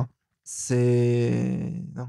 C'est pas possible de s'embêter quand t'es à l'endroit où tu dois être. C'est impossible. Et dans l'introspection, est-ce que tu as été plus loin que jamais? Je suis de moins en moins, en fait, je trouve. Au début, j'arrivais à complètement sortir de moi, à vivre d'autres expériences que ce que j'étais en train de vivre. Et là, en fait, vu qu'il y a quand même une gestion de... si tu te déconcentres, c'est pas une racine ou un pavé que tu vas louper. C'est un camion que tu vas te prendre à 130 et ça va s'arrêter là, l'aventure. Et donc, vu que j'avais pas envie que l'aventure s'arrête là et que t'es quand même obligé de complètement tout le temps penser à des choses, oui. Et les rares moments où je partais même dans le désert, où il n'y avait plus rien à part moi-même, en fait, je ne pensais que à comment il faut que je me sorte de ce moment, de la coupe que je suis en train de faire. Merci beaucoup, Alex. On a bouclé la boucle là aussi sur ces journées à répétition. Non, elle est bien, elle est bien. Non, ça va, elle est bien. Okay. Je te propose une question qui pique, évidemment. On va pas se quitter comme ça, ce serait trop dommage. À ton avis, combien de journées il a réellement vécu, Bill Murray, dans le film? Combien de fois? Combien de journées différentes se répètent? Film de Noël, donc max 1h20. Alors partiellement ou intégralement, voilà. Combien il y a des gens qui sont amusés à compter. Et après, je vais t'apporter une autre information 16, complémentaire. 16. 38. Ah oui, quand même, putain, ils ont réussi à le faire rapide. Mais voilà, le réalisateur qui a été interrogé sur le sujet a fini par admettre que son personnage était bien resté bloqué entre 30 et 40 ans dans cette boucle temporelle, confirmant ainsi voilà, les calculs qui avaient été faits par notamment certains médias. En fait, ils ont pris en compte la réalité des choses, tu vois. Donc, dans le film, il a vu 100 fois Heidi 2, donc le temps que ça prendrait. Il est devenu un prodige de piano. Combien de temps ça prendrait pour être un prodige de piano? Donc, ça, voilà. On estime qu'il aurait vécu 12 403 fois cette journée, ce qui est l'équivalent de 34 ans. C'est précis, hein. Voilà. Franchement. J'adore, moi. En fait, je suis passionné par les mecs qui sont assez fous pour compter ça. Qui ont peu de vie, probablement. Je sais pas, non. Faut être juste un peu geek. Allez. Ouais, mais voilà, moi je consacre 3 heures à courir par jour. Si j'ai consacré à compter le nombre d'heures. On juge pas. Bon, 2 petites anecdotes bonus. Il s'est fait mordre 2 fois par des marmottes pendant le film. Donc, pas de bol. Il a été dû se faire vacciner contre la rage. Et chose qui est assez insoupçonnable, le film s'est tourné très largement en été. Donc, t'imagines à peu près ce qu'on a dû faire pour recréer la neige artificielle, etc. Oui, parce qu'on est dans une ambiance. Ouais, voilà. C'est très mal fait. Mais c'est globalement l'été. Il a fait assez chaud. Voilà, c'en est fini de ce 4e chapitre. On va ouvrir le 5e qu'on a déjà pas mal abordé tout à l'heure. Je te laisse nous le dévoiler. Un film de Tarantino, Boulevard de la Mort. Absolument. Film de 2007 avec Kurt Russell et Zoé Bell notamment comme personnages principaux. Je te lis le synopsis rapidement. C'est à la tombée du jour que Jungle Julia, la DJ la plus sexy d'Austin, peut enfin se détendre avec ses meilleures copines, Shanna et Harlan, ce trio infernal qui vit la nuit attire les regards dans tous les bars et dancing du Texas. C'est ainsi que Mike, cascadeur au visage balafré et inquiétant, est sur leur trace, tapis dans sa voiture indestructible. Tandis que Julia et ses copines sirotent leur bière, Mike fait vrombir le moteur de son bolide menaçant. Et c'est le miroir d'un autre film qui s'appelle Planète Terreur, puisque c'était un double programme qui s'appelle Grindhouse, et les deux films étaient proposés en miroir. Et dans certains pays, ils sont sortis séparément, et dans d'autres, c'était proposé simultanément. Un petit coup de bande-annonce, Alex ? Ouais. Tu l'as vu, hein ? On n'en a pas parlé. Je l'ai vu un petit moment. Il a du charme. Tu connaîtrais quelqu'un de confiance qui pourrait me raccompagner chez moi? Princesse, votre carrosse vous attend. Il est terrible. Tu l'as vu ou pas? C'est un lointain souvenir. Je sais pas si c'est celui-là ou le Robert Rodriguez que l'autre, là. C'est ma cicatrice. C'est ta voiture. Et il a une bagnole mortelle. Par Quentin Tarantino, le réalisateur de Reservoir Dogs, Pulp Fiction, Kill Bill, maintenant Boulevard de la Mort. Cette caisse protège de la mort à 100%. Seulement pour bénéficier de cet énorme avantage, tu dois nécessairement être à la place. Vous avez votre message à caractère informatif. La violence. Non, je vais rattraper mes autres beaux châssis. Son arme à vitesse. Un peu moins film de Noël, là. Hein. Vachement moins film de Noël. Les prochaines proies vont bientôt riposter. Un film de Quentin Tarantino. Ladies, merci pour les frissons. Boulevard de la Mort. Bientôt dans les salles. Spectaculaire. Ça donne envie aussi. Moi, je pense qu'il faudrait que je lui donne une deuxième chance. Il vaut le coup. Il vaut le coup. Alex, tu nous en as parlé, les dangers de la route. J'ai une question sur laquelle je voulais rebondir tout à l'heure. Tu as expliqué que tu voulais pas avoir de camion qui arrive à ta gauche, c'est ça ? Ouais, mais en fait, j'ai eu un accident sur l'autoroute, moi, il y a quelques années, où je me suis pris un camion. Il y a un camion qui s'est rabattu sur moi à 110 km/h. Je me suis retrouvé à valser devant le camion avec ma petite 206. Enfin, la 207 de mon père plutôt. Feu 207. Feu 207 de mon père. Désolé, papa. Je suis vivant. Et donc, en fait, ouais, non, le camion s'est rabattu sur moi et m'a expulsé devant lui. Ma voiture est partie donc en mode contresens sur l'autoroute. Et là, je me suis pris une autre voiture de face. Donc, tu vois, j'ai eu la sensation de mort imminente. J'en ai eu 3 de sensations de mort imminente. Là, et 2 fois avec Beaufort-Annecy. Avec Loïc dans une falaise cet été. Donc là, j'en suis à 3. Si ça peut s'arrêter là, c'est cool. Ouais, c'est pas mal. Mais donc, ouais, depuis ce jour-là, en fait, dès que j'ai un camion ou un gros véhicule qui est à ma gauche dans mon angle mort et que je le vois apparaître, j'ai l'impression de revivre cette sensation du camion qui arrive. Mais tiens, il veut me buter là, parce que le camion, il est en train de m'écraser. Et donc, au Chili, ou même dans la vie, mais là, au Chili particulièrement, on a passé quand même pas mal d'heures au bord des routes. Et avec ces immenses camions qui roulent pleine balle, et qui très certainement en fait te voient pas. Bah, quand j'étais sur la droite de la route et qui m'arrivait sur la gauche, moi j'en avais des terreurs de pas les voir et d'avoir cette sensation que y en a un qui va dévier ne serait-ce que de 50 cm et c'est pour moi j'existe plus quoi. Donc j'étais obligé de marcher sur la partie gauche. Et en fait t'en arrives à un point où au bout de 7-8 heures de se faire doubler par des camions dans un sens, dans l'autre, etc., tu arrives à identifier selon la hauteur des phares quand c'est la nuit, devant ou derrière, à quelle distance il est, quel type de camion ça va être, est-ce que c'est un camion ou un pick-up. Après, c'est le bruit qui va te permettre d'identifier ce que c'est. Est-ce que ça va être un gros camion de transport avec le classique chargement rectangulaire sur le dessus, ou est-ce que c'est un camion qui transporte 2 autres camions, ou est-ce que c'est un camion qui transporte des bagnoles, ou c'est un camion qui transporte des grosses bennes remplies de trucs. Et ça, tu le sais parce que le bruit du métal qui transperce l'air est légèrement différent. Et pareil, tu le sais parce que le bruit des pneumatiques est différent selon le type de camion qui va être utilisé. Si c'est un camion de mine, ça va être des pneus qui vont être un peu crantés. Et donc, il va avoir une espèce de séquençage dans la manière de rouler. Donc ça, tu vas l'entendre et tu vas savoir quelle est la taille du camion. Donc, selon la taille du camion, tu sais quelle largeur il prend. Et donc, tu sais, est-ce qu'il va passer près ou très, très près de toi. Ça rend parano ou ça se gère, ça ? Ça rend fou. Moi, je suis devenu fou et le bruit des camions m'a rendu malade au point où l'autre jour, là, je suis passé sur une voie à côté d'une voie rapide et j'avais des camions qui passaient à côté et ça, en fait, ça y est, j'ai créé un traumatisme. J'avais déjà un traumatisme routier du fait d'un accident, mais là, j'ai créé un traumatisme des sensations d'avoir des camions à côté de moi.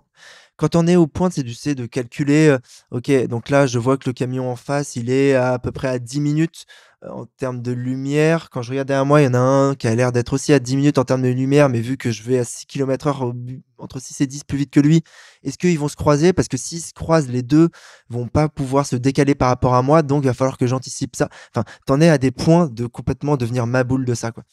Et après, tu as la gentillesse des camionneurs qui, quand même, te font le plus souvent un petit signe, puis un petit coup de klaxon qui le contre-effet te imaginé. fait flipper à chaque fois. Ouais. Et donc, quand c'est dans ton sens, tu les anticipes, donc il n'y a pas de problème, tu vois le danger qui arrive. Quand c'est dans ton dos, que tu flippes déjà, que tu n'as pas envie de te retourner parce que tu as mal au dos, ne serait-ce que ça, tu as peur de te faire un faux mouvement ou quoi que ce soit, et qu'il te fout un coup de klaxon, tu pars en terreur totale, quoi. Moi, j'en étais au point, j'hurlais dans le désert. Je peux pas le faire au micro parce que je vais exploser les oreilles aussi bien des auditeurs que de preneurs de son. Mais je hurlais de détresse dans le désert après que des camions soient passés. Essayer de trouver comme la personne doit hurler de détresse au moment où elle sait qu'elle va crever à l'intérieur de la voiture et qu'elle peut plus rien faire. Et en fait, c'est de savoir que tu peux plus rien faire. J'ai déjà hurlé pas mal de fois dans ma vie, en soirée, etc. Là, j'ai hurlé des entrailles qui hurlaient pour moi. Et c'était vraiment fou, quoi. Puis ta vulnérabilité, ce que tu disais, elle t'est rappelée quand même avec les hôtels qui sont disposés un peu partout. Enfin, t'as le sentiment d'être une proie et d'être exposé, mais tout te renvoie à ça aussi, quoi. Déjà, moi, je suis parti avec un gilet jaune. Les autres coureurs avaient, tu vois, ils avaient déjà fait le TSP aux États-Unis parce qu'ils avaient des espèces de mini gilets jaunes, pas gênants mais voyants. Moi, j'avais le gilet jaune, clairement celui qui a manifesté il y a 3 ou 4 ans partout en France, quoi. Donc, il y a des gens qui manifestent encore. Des gilets jaunes, il y en a encore. Oui, c'est vrai que j'avais vu sur certains ronds-points. Eh bien, ils sont vaillants. Ils sont vaillants, les gilets jaunes.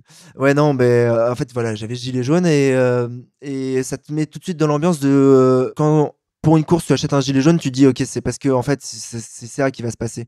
On le savait pas, on l'imaginait un petit peu, mais j'imaginais pas à quel point ça allait être tout le temps de la vigilance. Et j'ai le souvenir que moi, il y a la deuxième nuit. Après, j'ai donné à Charlotte la consigne d'essayer de se garer si possible ailleurs parce que ça me déclarait des frayeurs. On se garait jamais trop loin non plus de la route parce que sinon t'es vraiment au désert et t'as peur de pas pouvoir repartir avec la bagnole. Elle s'était garée à la sortie d'un virage. Il n'y a pas beaucoup de virages, mais on s'était garé à la sortie d'un virage. Et en fait, t'avais les phares qui éclairaient l'intérieur de la voiture. Et moi, j'avais calculé que s'il y en avait un qui les freins lâchés où il manquait son virage, il était pour nous, quoi.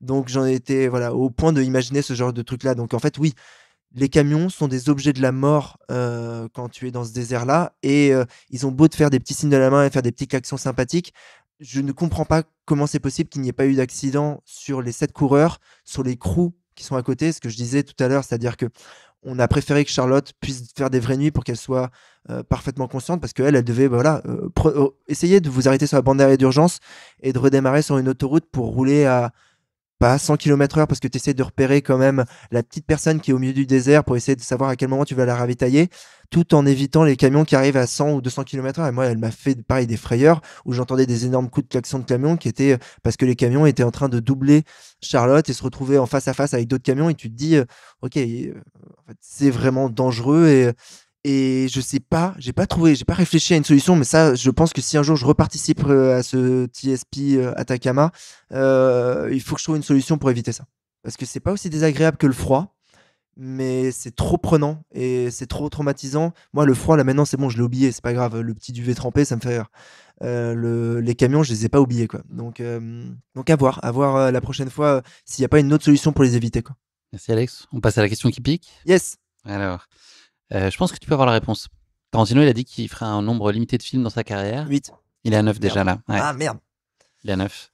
9, oui, donc c'est son dernier. Donc c'est le 10e. Il en reste un, absolument. Ah oui, parce que le 8e, c'était I Love You Way You Dance Boy. C'est Once Upon a Time in Hollywood? Non. Non, celui-là. Ah, Les 8 salopards. Ouais. Ouais, absolument. Ou Django, non. Ah, Django Unchained peut-être. 8 salopards, c'est le 8e, forcément. Ouais. Django Unchained? Ouais, Django. J'ai la liste là.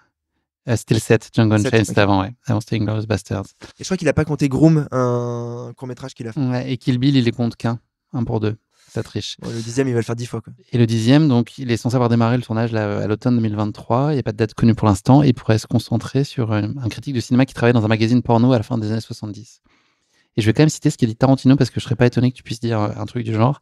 Il est fier de ce qu'il a accompli là jusqu'à maintenant. Il veut partir la tête haute. Et donc, il dit j'ai travaillé au plus haut de mon art et je veux laisser derrière moi un corpus majeur. Je veux me retirer invaincu. Je pars en fixant mes conditions. Je me dis que si un jour tu arrêtes la course à pied, sans parler de vainqueur ou autre, mais sur les autres notions, ça pourrait te ressembler. C'est génial. C'est dingue, hein? Tout est bon là dans ce qu'il dit. J'adore ce personnage. Ouais. J'adore ce personnage. Et il y a un truc que pourtant, je sais pas pourquoi, mais j'y pense souvent.